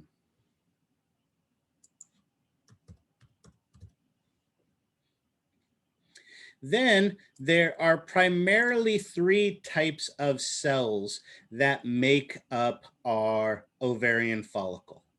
The first one is the egg. Of course, we're never going to get away with a term like egg in this class, but this is what the egg is, and it's in its immature state, and it is known as an oocyte.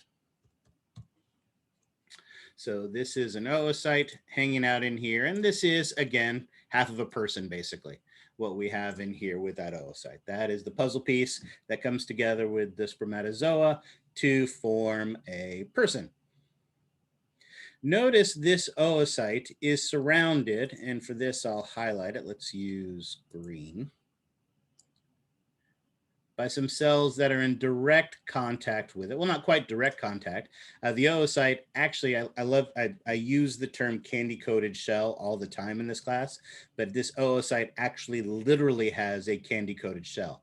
This clear area that you see, known as the zona pellucida, is a huge glycogen-rich coating on the outer surface of that. But that's not what we're talking about. We're talking about the cells. Notice some of these cells are in direct contact. Some of these cells are forming the outer portion of the follicle. And these cells are known as the granulosa cells.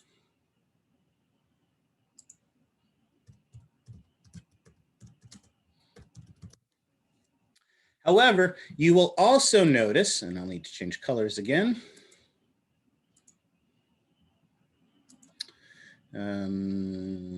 What color will show up well? I will just go use black. On the outer surface of these granulosa cells is a layer of cells on the outer surface known as fecal cells.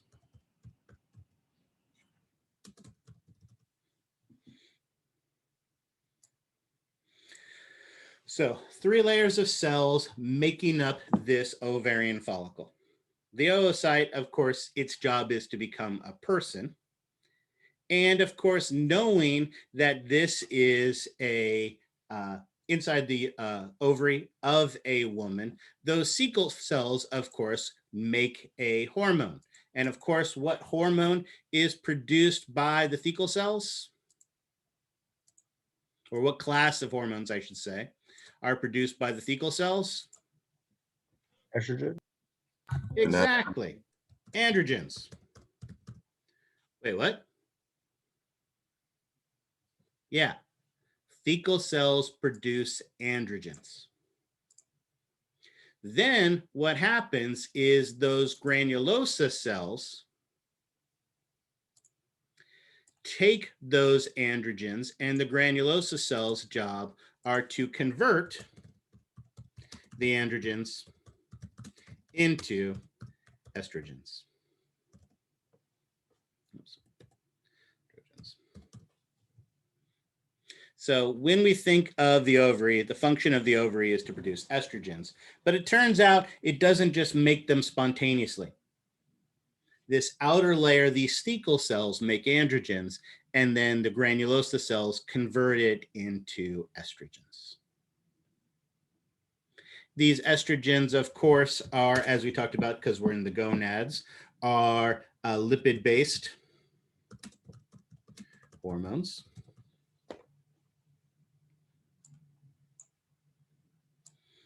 Remember, we talked about the adrenal gland, the gonads, and the kidney all produce lipid-based hormones. So here we have the anatomy, and someone got the anatomy list. Is there any other anatomy? I don't remember. Is there any other anatomy of the follicle you are responsible for other than these 3 types of cells and the fluid-filled antrum? What else do you need to know about the follicle? We need the corpus luteum. We're getting to that. We're not there yet. We'll get there. So corpus luteum is something different. We'll talk about that in a second. That's All it right, for the excellent. I'm sorry? Oh, I was going to say that's it for the follicle. Okay, perfect, excellent. So good. So there's the anatomy. Again, obviously when we get to the reproductive system, there's more here we'll talk about, but this is fine for now. And then the key to this is, again, those granulosa cells produce a class of hormones known as estrogens. And the most specific, most common specific estrogen is estradiol. So these are produced by the cells of the follicle, the follicular cells, or again, what are also known as granulosa cells. Right. In this case, I'm calling them follicular cells based on their location. They're making up the follicle, but the individual cells are known as granulosa cells. And again, we'll get into this in much more depth when we get to the reproductive system, but give me some examples of some of the targets of estrogen. Ovaries. Ovaries themselves, they cause the maturation of that egg so that it can be released. What else? Uterus. Affects the uterus to regrow after menstruation. What else?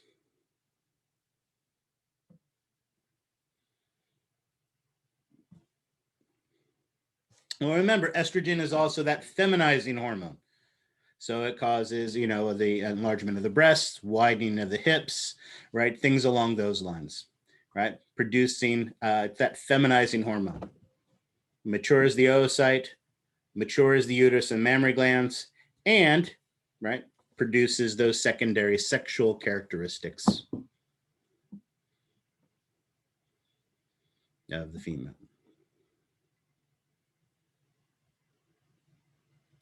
Turning girl type people into women type people. So then the question becomes, how's it regulated? Circadian rhythm. Not a bad guess. There is indeed a cycle to the females, although the cycles, hormone cycles, are more monthly as opposed to daily. By a hormone secreted by the anterior pituitary. There you go. What hormone did we say was it that was responsible for stimulating the follicle to produce estrogen? Follicle stimulating hormone. There you go. See how easy that is? There you go. Hormonally via follicle stimulating hormone.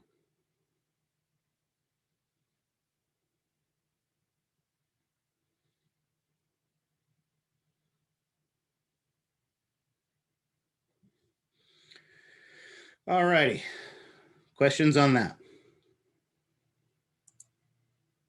What picture do I have next? Excellent. All right. So we get this big, mature looking follicle. And then something triggers this to swell and burst, releasing the egg out of the ovary. And of course, what do we call that process? Ovulation. Right, ovulation. I mean ovulation. I always get those two mixed up. Excellent, right? So the egg is expulsed to that. Does anybody remember the trigger we talked about that causes ovulation to occur? Luteinizing hormone. Luteinizing hormone. Oops. Luteinizing hormone, as we mentioned, a spike in luteinizing hormone triggers the release of the egg. And notice when the egg is released, what happens is that follicle bursts and kind of looks like a ruptured balloon. It was filled with all that fluid. It pops the fluid out, releases the egg, but a large number of the granulosa cells are left behind. And that is the second effect of luteinizing hormone. Luteinizing hormone causes a transformation in these granulosa cells, causing it to become a big, huge, massive glandular structure, like the one we see here, known as the corpus luteum.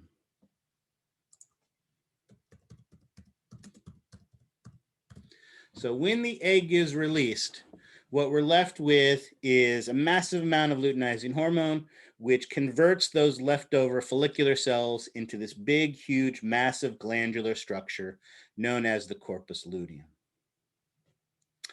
And as I just mentioned, it is a glandular structure.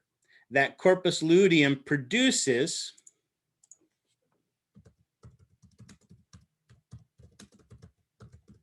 estrogens, and it also produces a class of hormones known as progestins. Again, progestins are the class, and the most common progestin is progesterone.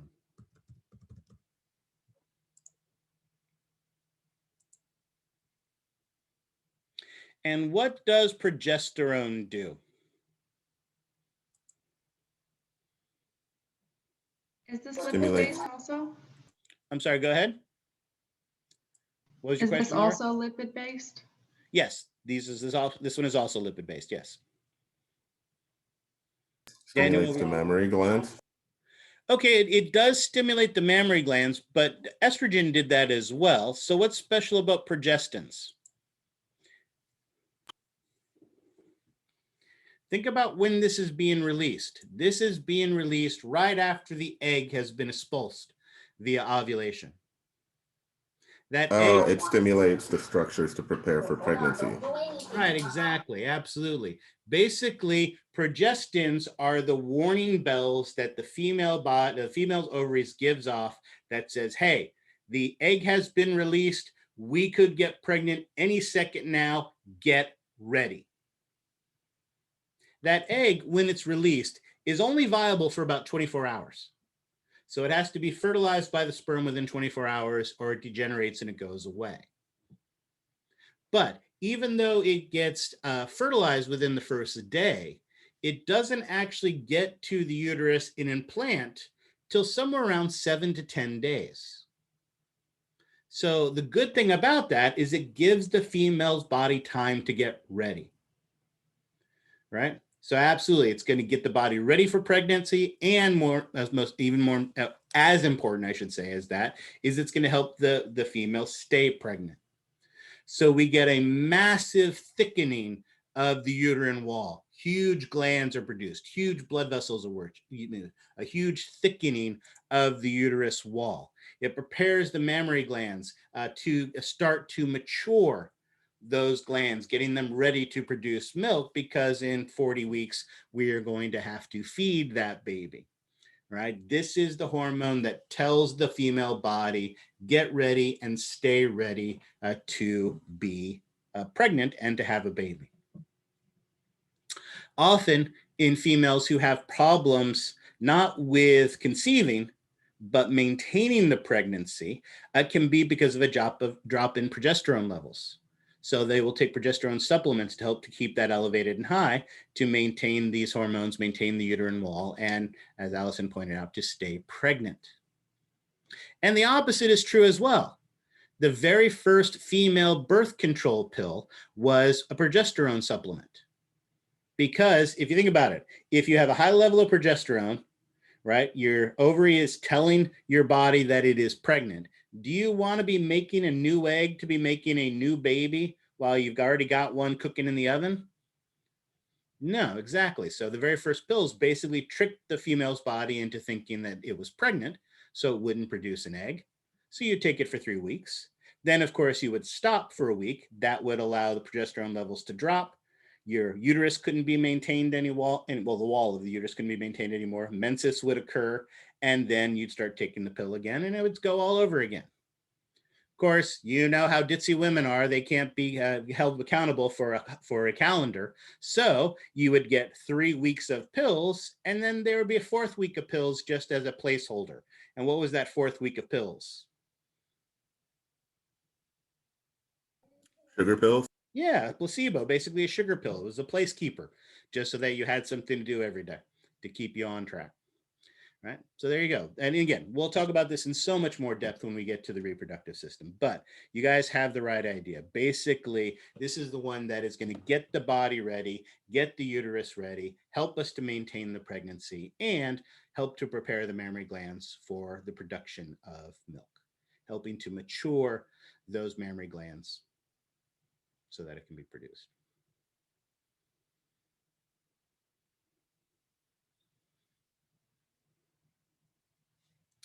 And how is this one regulated?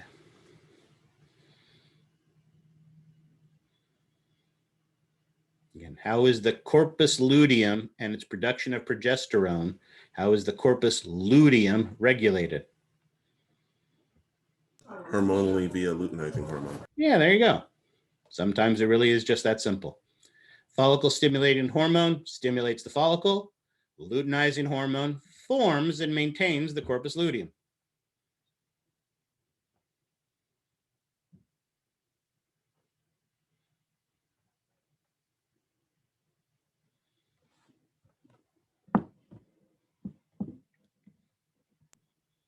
What was it regulated by again, exactly? Hormonally by luteinizing hormone, which again is released by the anterior pituitary.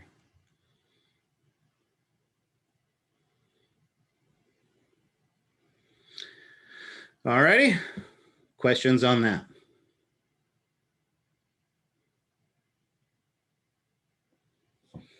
All right, excellent.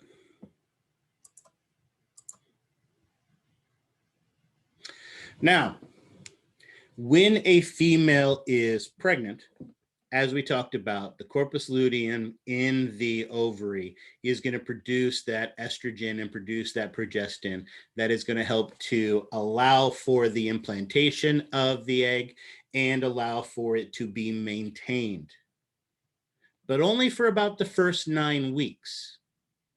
Because after about 9 weeks, our baby goes from being an embryo to being a fetus. And the big transition in that allows it to go from embryo to fetus is the development of the placenta.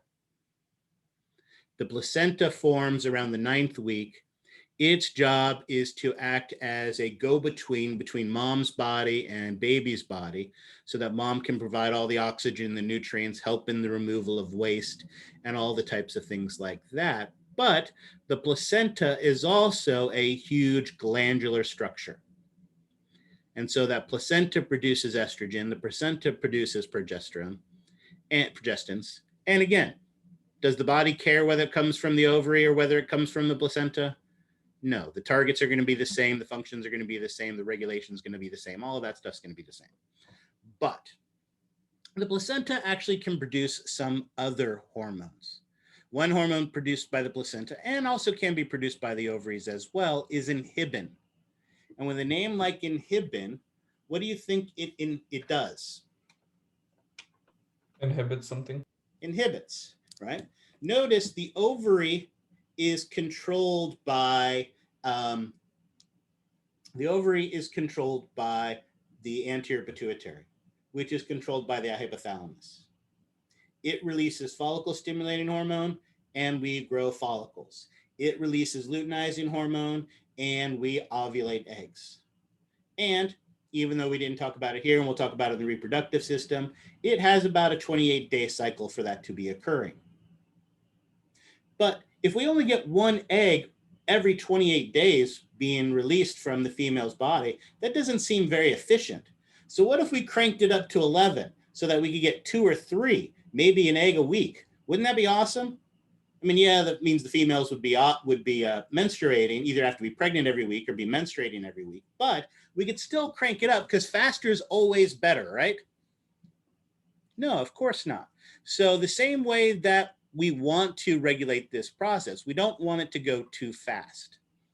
So inhibin actually targets the pituitary gland, anterior pituitary, and indirectly the hypothalamus.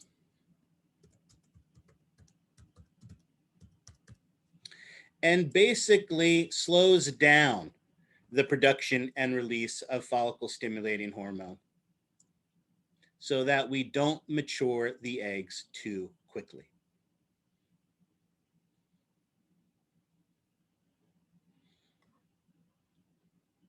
We want to maintain a stable cycle. Too slow wouldn't be a good thing, but too fast wouldn't be a good thing either. So this inhibin helps to play an important role in regulating it. And this is where things get interesting. How do you think inhibin is regulated? Let me walk you through the process. Here's what happens. The anterior pituitary releases follicle stimulating hormone, and follicle stimulating hormone stimulates the ovary to make more estrogens, to mature the egg more quickly. However, the more follicle stimulating hormone there is to stimulate the ovary, the more inhibin the ovary produces. So what type of regulation does that sound like? Negative feedback. Kind of. Well, they're all negative feedbacks if you think about it. But in this case, notice our ovary is counting how many follicle stimulating hormone are in the blood. So If there's a humorally lot of via follicle hormone level. stimulating hormone, yeah, if there's a lot of follicle stimulating hormone, it's going to produce a lot of inhibin. If there's very little follicle stimulating hormone in the blood, it is going to release less inhibin so that the anterior pituitary makes more. Notice it's counting something in the blood, and that is humoral control. It is counting something in the blood. What's unique about this is the thing that it's counting is actually how much hormone there is. It's actually counting the follicle stimulating hormone. Notice follicle stimulating hormone is not stimulating it to make inhibin. It is counting how many follicle stimulating hormone is there and then making it based on that. So it's a little wonky that way, but it is humoral control. It's basically counting something. In this case, the thing it's counting just happens to be a hormone. Same as system. All right. Questions on that? All right, excellent. Another important hormone in the female reproductive process, and more specifically, this is when a female is pregnant or when fertilization, is human chorionic gonadotropin. Human chorionic gonadotropin primarily targets the ovaries and the uterus and is an important hormone in helping to maintain the uterus and maintaining the pregnancy. You don't, for this class, for this section, need to know the mechanism by which this works, but we will talk about it a lot when we get to the reproductive system. I have a question about Yeah. the chart. Yeah. You have inhibin listed by the ovaries, but then placenta is this whole other. Right, but remember, as I talked about, all the hormones that are produced both by the ovaries and by the placenta are going to have the same targets and the same effects. Right? So again, because the targets don't care where it was produced. So yes, so it's the exact same target, exact same effect, exact same regulation. Everything is the same for those. They're just made in a different place. Now, human chorionic gonadotropin targets the ovaries and the uterus, helps to maintain the pregnancy. But what's unique about human chorionic gonadotropin is what produces it. Anybody know what produces human chorionic gonadotropin?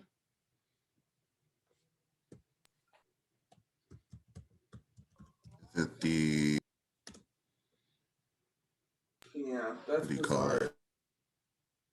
By what? The whatever's formed after the egg and sperm, or the egg is fertilized by the sperm and implants into the uterus. There you go. You're right. By the zygote, by the fertilized egg. When the egg is fertilized, it becomes a zygote, which then becomes, blastomeres, becomes a morella, becomes a blastocyst, all of those things. Absolutely. It is produced by a fertilized egg. All right. So it is a unique structure, and we don't have to worry about how it's regulated because that's far more complicated than we have time to get into right now.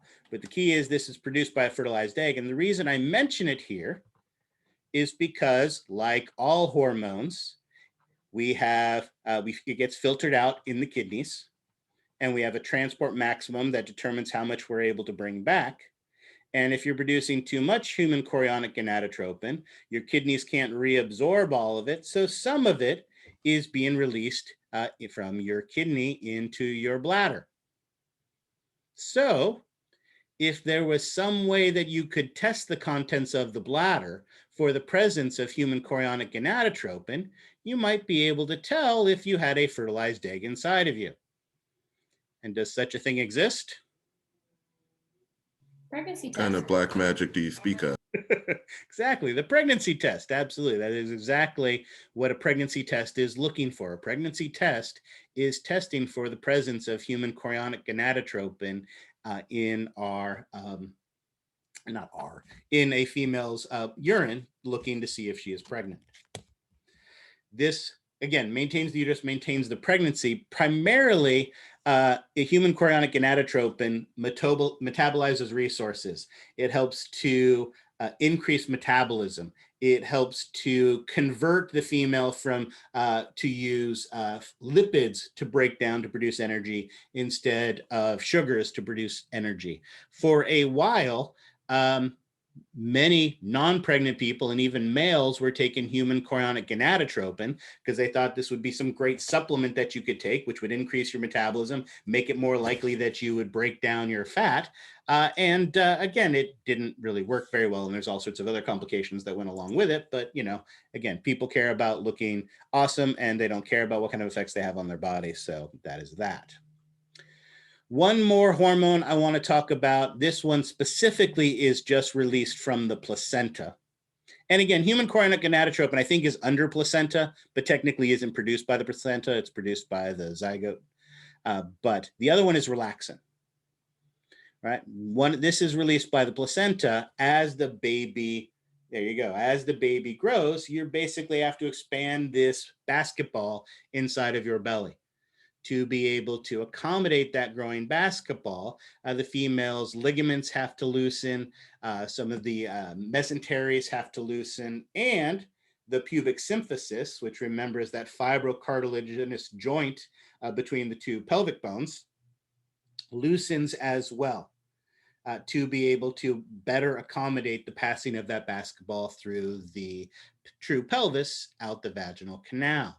And so this relaxin hormone basically helps to modify the female's body during pregnancy to allow for that expulsion. Of course, that loosening of the pubic symphysis makes it easy for the baby to pass, but the pelvis is your center of balance and your center of gravity.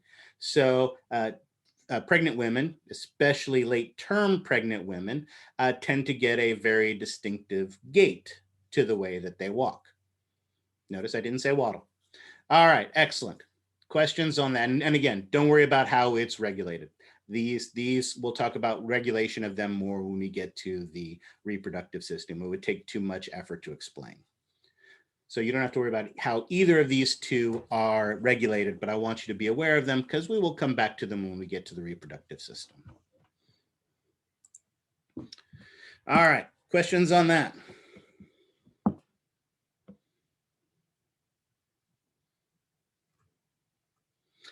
All right, from there, we go to the male gonads, the testis. Testis is primarily a sperm generation machine. And that sperm generation occurs here in a structure known as the seminiferous tubule, where stem cells are constantly dividing, undergoing meiosis, and by the time they reach the lumen, we have sperm-shaped cells that are formed. However, if we look between the seminiferous tubules, we have the interstitial cells, or what are also known as the interstitial cells of Leydig. And these interstitial cells are the endocrine cells that produce the male hormones. And I think that's it. Is there anything else you need to know from the histology for the testis? I think it's just the seminiferous tubules and the interstitial cells, right? Or is there something else? Obviously, when we get to the reproductive system, there'll be a lot more you need to know. But for now, that's all you have to worry about. So let's talk about those interstitial cells. What are the two cells called again? So well, there are lots of names. So this structure is the seminiferous tubule, right? It contains the cells that basically go from stem cells called spermatogonium through primary spermatocytes, secondary spermatocytes, early spermatids, late spermatids. And again, I don't think you need to know any of those names, but this seminiferous tubule is the structure where we produce the sperm-shaped cells. The cells in between the seminiferous tubules are known as the interstitial cells because they're between the seminiferous tubules. And these are the ones that produce our hormones. These are the endocrine cells releasing these hormones into the interstitial fluid and ultimately circulating throughout the body. And those interstitial cells produce our class of hormones known as androgens. And of course, the primary specific androgen is testosterone. So again, this is produced by the interstitial cells. We kind of already hit on this when we were talking about the gonadotrophoids. The testes, they play a role in the maturation. This is an important thing to say. When they target the testes, they target the maturation of the sperm, not sperm production. Androgens have no effect on sperm production.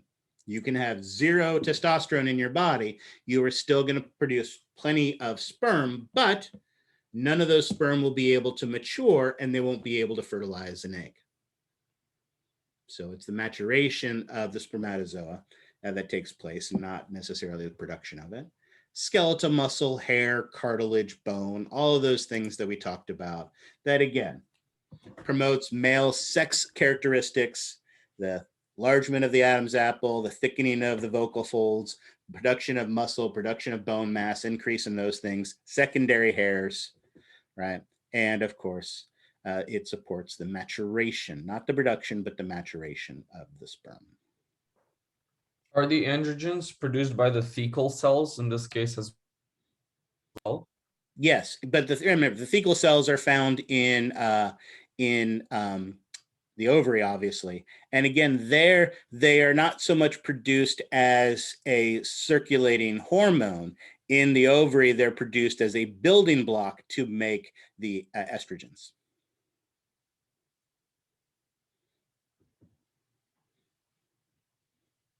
Now, that doesn't mean that a little bit of it may not get in the interstitial fluid and may not get in the blood, but as we talked about, that's the kind of thing that can lead to, in females, aggression or libido or things along those lines as well.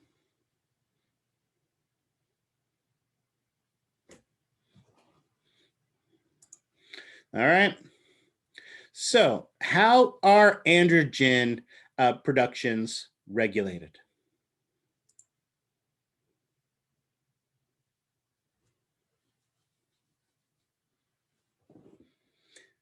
Well, remember, testosterone rhymes with progesterone. So maybe they're regulated in a similar fashion, which would mean? They're regulated hormonally via secretion of another hormone that doesn't quite come to mind. So absolutely, we're halfway there. Hormonally by the same hormone that regulates progesterone production. The luteinizing hormone? There you go. Hormonally via the luteinizing hormone.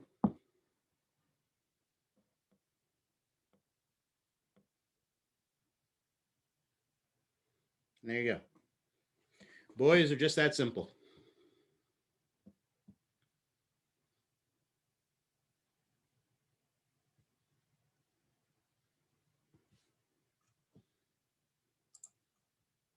Now, as we keep joking about, males do make a gajillion sperm during the course of the day, but can sperm production be too fast? Yeah. So we need to be able to regulate sperm production. And so again, the same way we controlled egg maturation with inhibin in males controls the rate of sperm production. Now, someone remind me again how we produce sperm, what hormone was responsible for sperm production?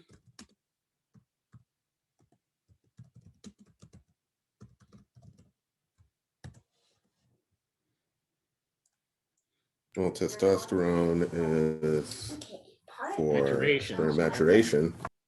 So what? Maybe is it hormone- follicle stimulating? Bingo.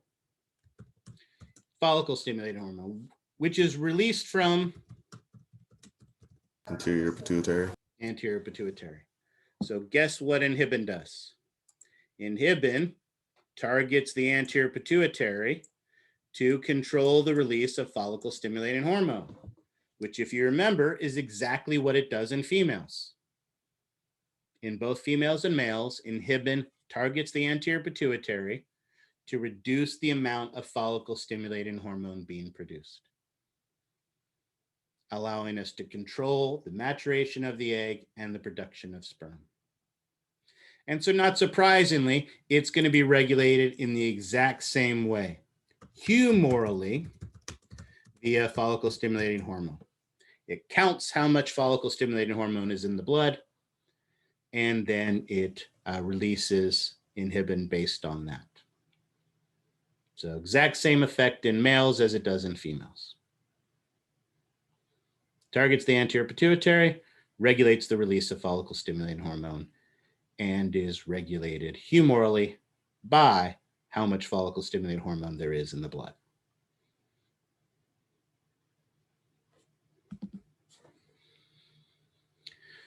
Excellent.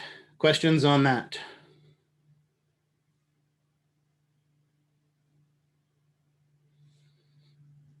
All righty. Good news is,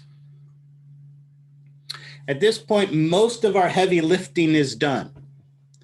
We have a few more glands, a few more hormones we have to talk about, but we're through all the big ones.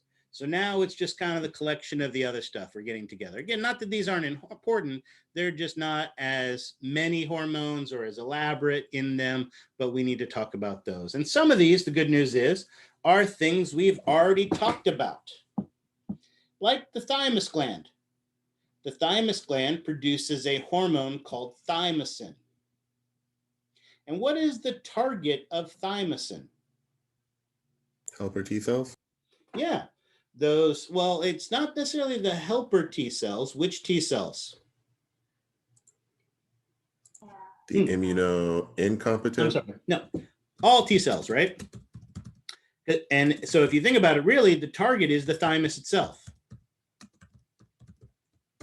right? Because the thymus is where the immature lymphocytes come to be turned into both helper and cytotoxic T cells. So the target here is really the thymus tissue, and the effect is to that maturation, making those T cells immunocompetent.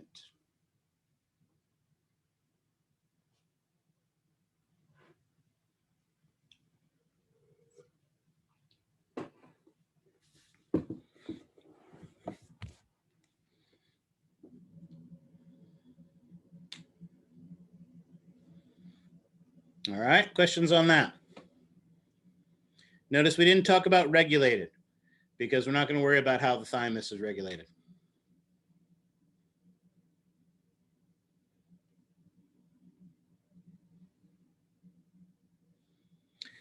Let's talk about another. Oh, actually, what we didn't talk about is where you find the thymus. I'm not even sure we talked about that during the, I wonder if we have it. Oh, this is my all-time favorite picture on a chart. Let's see if it's there. I absolutely hate it.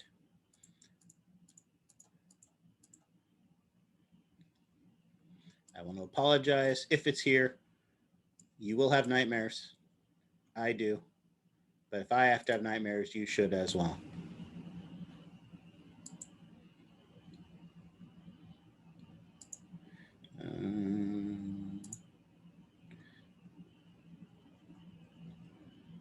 Oh, you're so lucky. All right. On this, on the lymphatic chart, there is this super creepy baby. that has this big, huge thymus. It's standing up in this weird bow-legged appearance. It's got this really weird shaped head. It's awesome. I'll find it at some point and post it for you. But what we can see, what's nice about seeing it on the baby is we have this big, huge thymus gland that in an infant pretty much drapes over the entire surface of the heart. As we age, our body gets bigger, but our thymus not so much so. So our thymus gets smaller as we age, and by the time you reach about 50, the thymus pretty much becomes indistinguishable from the connective tissue that surrounds it. So notice we can see the thyroid gland above this, but down beneath it is the thymus. So we see that there. And again, so it drapes over the top of the heart. I know we talked about its function, but I didn't know if we had actually seen it. So luckily for you, you don't get to experience the creepy baby, but I'll see if I can find it at some point and share it with you. So we did that one. The other one, oh wait, since we're here, might as well do this too.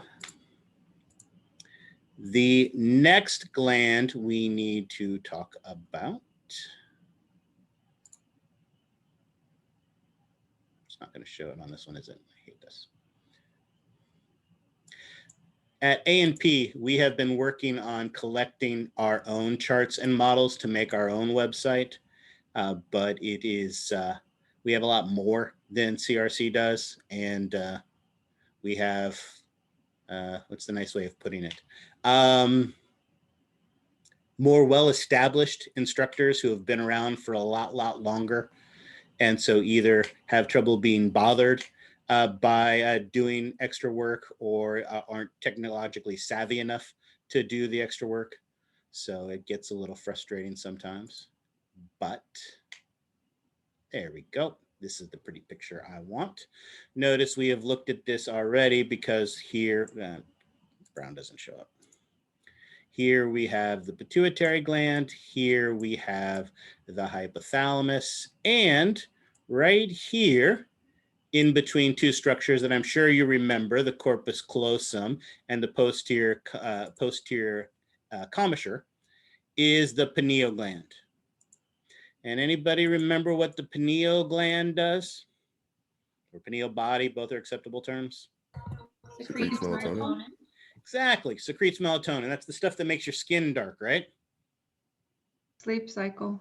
Ah, that's right. Melanin here. You are absolutely correct. Melatonin plays an important role in your sleep-wake cycle. Excellent. Do you actually know how we know this? Back in ancient times, and by ancient times, I mean the 70s, there were these things called colleges, right? And colleges in what you're experiencing right now, where we all get to have lives and live at home and do all these types of things and yet still gain education. No, college was something that young men and women after graduating high school would go to for 4 years. And in their first year at the college, they were basically assigned or forced to take a psychology class. And that psychology class was pretty much an excuse for the instructors to torture those students with all sorts of psychological and sociological types of experiments. Most people have heard about the prisoner's dilemma that took place at Stanford, right? Huge major story. If you're not familiar with that, they divided the kids up into prisoners and prison guards, and it went completely out of control. Lord of the Flies type things that were happening in that. So look at that. But one of the other things that they were interested about is this idea of awareness of time. Was that me? I don't know what that was. Awareness of time. Most of you got up this morning, not because you woke up on your own, but because your alarm went off, because you had class or your kids were jumping on the bed or something else happened that got you up this morning. You eat when time is available to eat, when it fits into your schedule, not necessarily when you're hungry, right? We have so many social responsibilities that determine when we do the things that we do. And so what they were really curious about is that, birds don't have alarm clocks, but they know when to get up every morning. Groundhogs get up and do their thing, even though they can't see the sun. So they were curious if we had a similar mechanism. So they took these freshmen and they locked each one of them into an individual room in a basement. No windows, no televisions, right? No clocks, nothing. The kids could control their own lights. They had a refrigerator, they had books to read, and they basically were there for weeks, set their own schedule. They could get up when they wanted to, they could go to sleep when they wanted to, they could eat what they wanted to. And what they found is after a couple of days, the students would tend to get up at the same time every morning. Now, again, that doesn't mean that everybody woke up at 7:30, but maybe I got up at 7:30 every day. Laura woke up at 9 every day. Everybody had their own schedule where they got up at a similar time each day. They ate at a similar time each day. They went to sleep at a similar time each day. And so this helped us to learn and understand that we have something that helps us to understand a sense of time. And that thing is melatonin. Melatonin produced by the pineal gland is what produces that. Now, hopefully none of you have been locked in a basement for weeks, but maybe you've flown to England for the weekend. And when you got off the plane, it's dinner time and you're ready to dinner and go party. And everybody else is getting up in the morning and getting ready to go to work. What do we call that condition? Jet lag. Jet lag, absolutely. That sense of jet lag where your sense of time is off from everybody else's is due to those differences in melatonin levels. Of course, as we know, the pineal gland gets direct input from the retina of the eye. So next time you fly to England for the weekend, what you should do is the first morning you're there, get up at sunrise and just sit outside and take in about an hour of sunlight. And if you're able to sit outside and take about it, and again, I don't mean stare at the sun. I just mean be outside for an hour and get an hour of sunlight. And that will actually help to reset your pineal gland and will dramatically decrease your jet lag symptoms from that travel. All right. So again, its target is actually the hypothalamus and the anterior pituitary.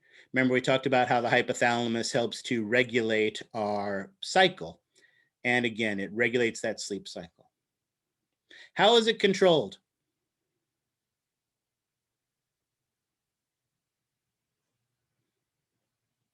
Neurally. Yeah, neurally, absolutely. It's controlled neurally. We know from the retina, but there's also some top-down cortical process as well. So just say neural regulation would be fine. That's a great question. My guess would be yes, that other species are able to experience some type of jet lag. That would be my guess, but it's an interesting idea. I never thought about that, but that's very cool. My guess is yes. I'm gonna say yes, even though I have no idea. I just wonder how they do it in Alaska. Well, I think I wouldn't be surprised if animals have similar problems to what humans do in places like Minnesota, in places like Alaska, where you're deprived of sunlight for prolonged periods of time. And, and that does have an effect on people mentally. Right. And then the opposite during the daytime. Absolutely. When you've got a lot of sun. Yep. So you have to worry about those as well. So you have to worry about both sides of it. Winter, not enough sun. Summer, too much sun. Yep. And again, remember what we're talking about here. The primary way we control all hormone levels is via negative feedback. So if you're having trouble sleeping at night because you have horrible kids or a stressful job or any number of other things, one of the things that a lot of people like to do is pop a melatonin pill. You pop that melatonin pill and that increased level of melatonin helps you to fall asleep. And you do that for a couple of days and then you're feeling better. So you decide to stop taking those melatonin pills. The problem is when you've been taking them, you've been dramatically elevating your melatonin levels. And so your poor pineal gland has been going, holy crap, there's way too much melatonin in here. I really have to stop producing it. I really have to stop releasing it. And it suppresses melatonin production. So then after you stop taking the pill, especially that first night after stopping taking the pill, are you getting a good night's sleep? No, because now your pineal gland has been suppressed and isn't able to produce it. Exactly. Well, that's what it can be. It can get to the point where you can disrupt the production of your pineal gland so much that you could be impacting your ability to produce it, and you become much more reliant on that melatonin. And as we've learned, hormones interact with other things. The long-term implications of long-term use of melatonin is not something that has been studied as properly as it should be. But since the pineal gland is a neural component and there's a lot of neural interactions, there's tremendous concern about the long-term implications of melatonin reliance. So don't take melatonin. Be a man and drink alcohol like the rest of us. No, I'm just kidding. Don't take alcohol either. All right, excellent. Sure, why not? No, I'm not. I'm recording this. I have to remember I'm recording this. No, do not drink alcohol and take melatonin at the same time. All right, excellent. So again, let's talk about some other hormones. Some we've talked about, and this one, I think not a single person got this right. Now, again, I know not everybody had this question on their exam, but everybody who had this question on the exam did not get it correct. What produces atrial natriuretic peptide? The heart. Atria? Yeah, the atria of the heart, right? In response to what? Stretch. There you go. When the blood pressure in the atria is larger than 0, the atria stretches because the blood pressure was too high, right? So atrial natriuretic peptide is produced. That hormone targets what gland? What organ? What is the target of atrial natriuretic peptide? Myocardial muscle? No, not a bad guess, but no. The kidneys. Kidney. And what does it tell the kidney to do? Diurese. Yeah, release more water. And when you release more water, blood volume goes down, blood pressure goes down. So the stretch of the atria causes the release of atrial natriuretic peptide, which lowers blood pressure.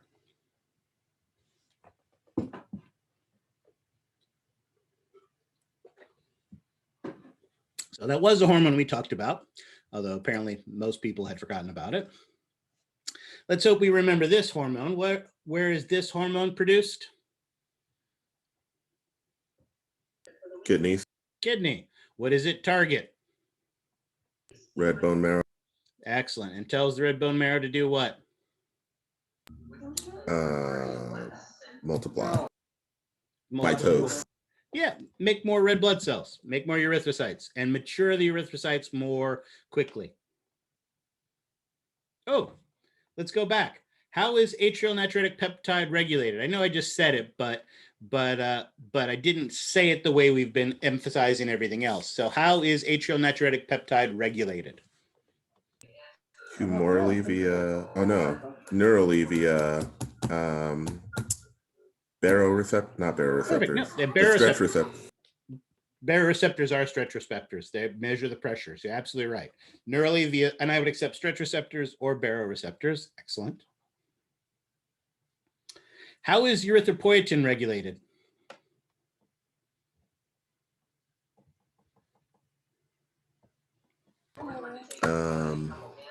Is it humorally via RBC levels?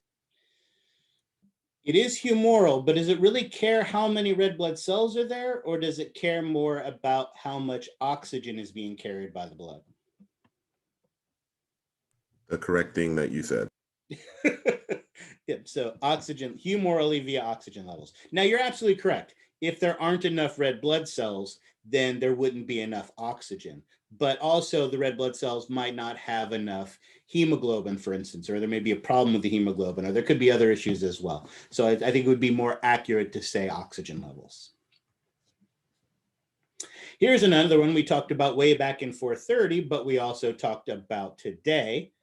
Where did I say calcitriol was produced? Parathyroid. Nope, close. We talked about it when we were talking about calcitonin and parathyroid hormone. Thyroid? Wasn't the thyroid that produced it, remember? Thyroid produces calcitonin. Calcitriol was produced where? Kidneys. Nope. Skin. There you go. I'd accept skin, although technically skin is where we make vitamin D, and then remember it goes to the liver where it is converted into calcitriol. But I'd accept skin for that. Remember, vitamin D gets activated into calcitriol. And what does calcitriol target?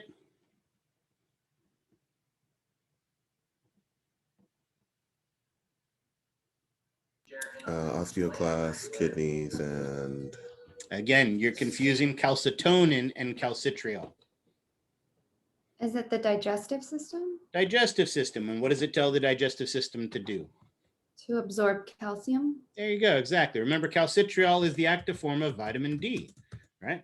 This is the stuff that is in our milk, the stuff that we get from our skin, and it tells our digestive system, absorb that calcium from the piece of cheese we ate, or the glass of milk that we ate, or all of those types of things. And since it involves calcium, guess how it's regulated? Humorally via calcium levels. There you go. Easy breezy. All right. As I mentioned, the next section we are doing is the digestive system. And there's too much background we need to understand to fully appreciate how these hormones work. So for this test, I just want you to be aware of some of the names of the hormones. There's over a dozen different hormones in the digestive system. These are just 3 of them: gastrin, secretin, cholecystokinin, gastric inhibitory peptidase, whatever. Just know the name of a couple of digestive system hormones, know that they influence the digestive system, produce in the digestive system, and affect digestive function. We're not going to worry about the specifics of this because we'll get into that in 2 weeks when we get to the digestive system. So I just want you to be aware that there are a lot of digestive hormones, but we'll get to them when we get to them. And the last one of the more interesting ones, is leptin. Anybody know where leptin is produced? adipocytes, or Yeah, no? adipocytes, Or, yeah. absolutely. Right. And what does it target? Anybody know? The appetite? True, exactly. So that's the hypothalamus. It targets the hypothalamus, and one of its major functions is to suppress appetite. When this was first found, wow, the people who discovered this thought they'd hit the gold mine, had the magic pill that they were going to be able to sell gajillions of this, and everybody was going to be beautiful, and everybody was not going to be overweight anymore because they had a pill that you could take, and suddenly you wouldn't be hungry anymore, and everybody would be thin, and everybody would be beautiful, and most important, they would be rich. And what happened? Didn't quite work out that way. Why not? We don't eat when we're hungry. Exactly. Hunger is probably one of the smallest motivators that determines when we eat and what we eat. Like we talked about earlier, right? You had your breakfast during the break because that's when I gave you time. Or you have it in the car between work and home, taking care of your kids, right? Or whatever it is that way. Or you eat because you're stressed, or you eat because you're bored, or you eat because you're angry, or because you're sad, or all sorts of other motivations. Hunger is one of the weakest motivations that determines when we eat, right? And even though you're not hungry anymore, you still have that second piece of pie because it tastes so good. So while there's all these, while they thought that this was all this great thing, it really doesn't influence or has very little influence over how people regulate their eating process. Now, that doesn't mean that leptin isn't important. Another effect of leptin on the hypothalamus is to help to initiate the female cycle. The maturation and production of the female cycle is initiated by leptin, which again, if you think about, makes sense. If you're a female and your job is going to be to house a growing baby inside of you for 40 weeks, you need to be healthy enough to be able to do that. And what's a great way to tell your body you're healthy enough to be able to maintain another person? By having enough stored energy that allows you to be able to maintain it, the high level of metabolism that's necessary, right? A pregnant woman really is a baby oven, right? When my wife was pregnant, I don't know if I ever told this story in this class or in the other class, but when my wife was pregnant with Little, because she was born in July, she was very late term during the middle of a Sacramento summer. So we spent a tremendous amount of time at the Cheesecake Factory. Because she loved their cheesecake? No, because it's kept at about 2 degrees below freezing in there. So we would all be sitting there shivering, and she was happy as a clam, right? Because of their, oh no, like I said, as I've said before, sweets are not my vice. I have many vices, but sweets are not one of them. No, she just loved the temperature of that place. We would basically go and just get the avocado egg rolls, and we would sit there for like 2 hours while I shivered and she enjoyed the coolness. So, but the point is that there's a tremendous amount of metabolism, and that adipose allows that's the body's way of saying, I'm healthy enough to maintain a baby. The opposite is true as well. When a female is malnourished, or you see it sometimes with these ultra athletes, right? These women who just for the fun of it decide that on a weekend, they're just going to run for 48 straight hours just to see how far they can go, right? In those cases, sometimes they get down to 0.5% body fat or something like that. And with some of these extreme athletes, what that can actually happen is that low body fat can actually disrupt and even suspend their menstrual cycle. Their menstruation may actually stop as a result of that because of that decrease in leptin levels. So while it's not the magic cure to eating bad food, it does still serve an important function. And don't worry about how it's regulated. Again, one of those things that's more complicated that we don't have to worry about. All right. And there you go. Just that easily, and we actually finished early, just that easily. I do enjoy that, yes. Although it's way more fun in the classroom. Although, because like in a couple weeks, my 4:30 class is going to have their muscle exam, and I love being in the classroom, monitoring during that muscle exam, because as everybody's trying to figure out the actions of the muscles, you see people like they're all like shrugging their shoulders and moving their leg out, and so it's fun to watch things that way. I don't get the same joy of doing that here. I guess I get to watch everybody's individual video, and they do it a lot faster than that, but it's not the same. Being in the classroom for that is way more fun. So yeah, that is fun. All righty. Just that easily, that is everything that we need to cover for this exam. Again, I appreciate and apologize that the past 4 lectures have been very dense with a lot of material. But again, I want to point out and emphasize that you guys have a full week now till the exam. So as long as you use your time wisely, you have plenty of time to synthesize this information, make sense of this information, and I fully expect everybody to be extremely successful on this next exam. You've had one of my exams, you know what to expect from me now, you know how I'm going to ask the questions, you know how I'm going to grade the questions, you know what is expected of you. And now you have plenty of time to take advantage of and to maximize your efficiency on this. All right, you have a whole week from now till you are tested on this material. So that is plenty of time to study, stay consistent with it, right? And don't forget about the lymphatic system that was a couple of weeks ago. It's going to be almost a month by the time we get to this exam from when we first talked about the lymphatic system. But so don't forget about that. Make sure you keep track of all the information you are responsible for, and you'll be successful. Now, as I said, we will have time for a review because we're done with this. So the group presentations will be Monday, and then there'll be time after that for a review for the exam. So focus on being successful on your, oh, that was something I forgot to do. Hold on one second.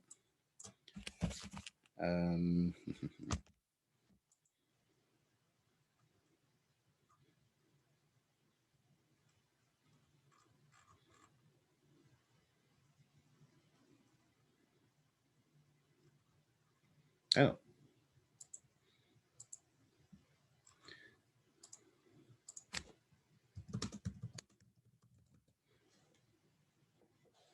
But okay, so sorry,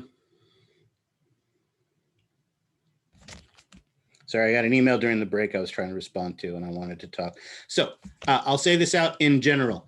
If you are in your groups, make sure you are communicating to the people in your groups.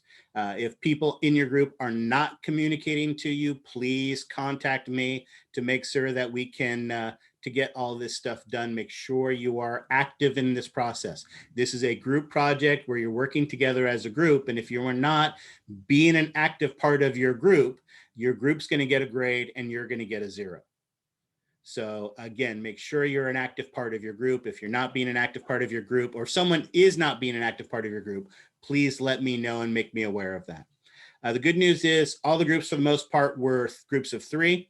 When we're in the classroom, typically it's groups of 2 or 3 people. So if one of those, I purposely tried to make them groups of 3 so that if one of those 3 people, we had one group where somebody dropped. We have 1 or 2 other groups where someone may not be as active. So if you're having that issue, then by all means, let me know so that that we can try to resolve that and plan accordingly. If someone's not responding, again, unfortunately, we don't have the way where you can see them in the classroom and talk to them about that. If that person is not showing up, then by all means, make sure that you are preparing in the expectation that that person might not be there, because you're still going to be responsible for all the information and for the outline and for everything else. All right. All right, that's all I have for you for today. Have a good weekend. Work hard. Remember, Friday, your outlines are due with your names, with your references. So make sure you get that and turn that in. Otherwise, be safe, be healthy, and I will see you guys on Monday. All right, and of course, I have office hours at 12:35. So if you have any questions, come to my office hours at 12:35 as well. All right, guys, I'll see you later. Bye.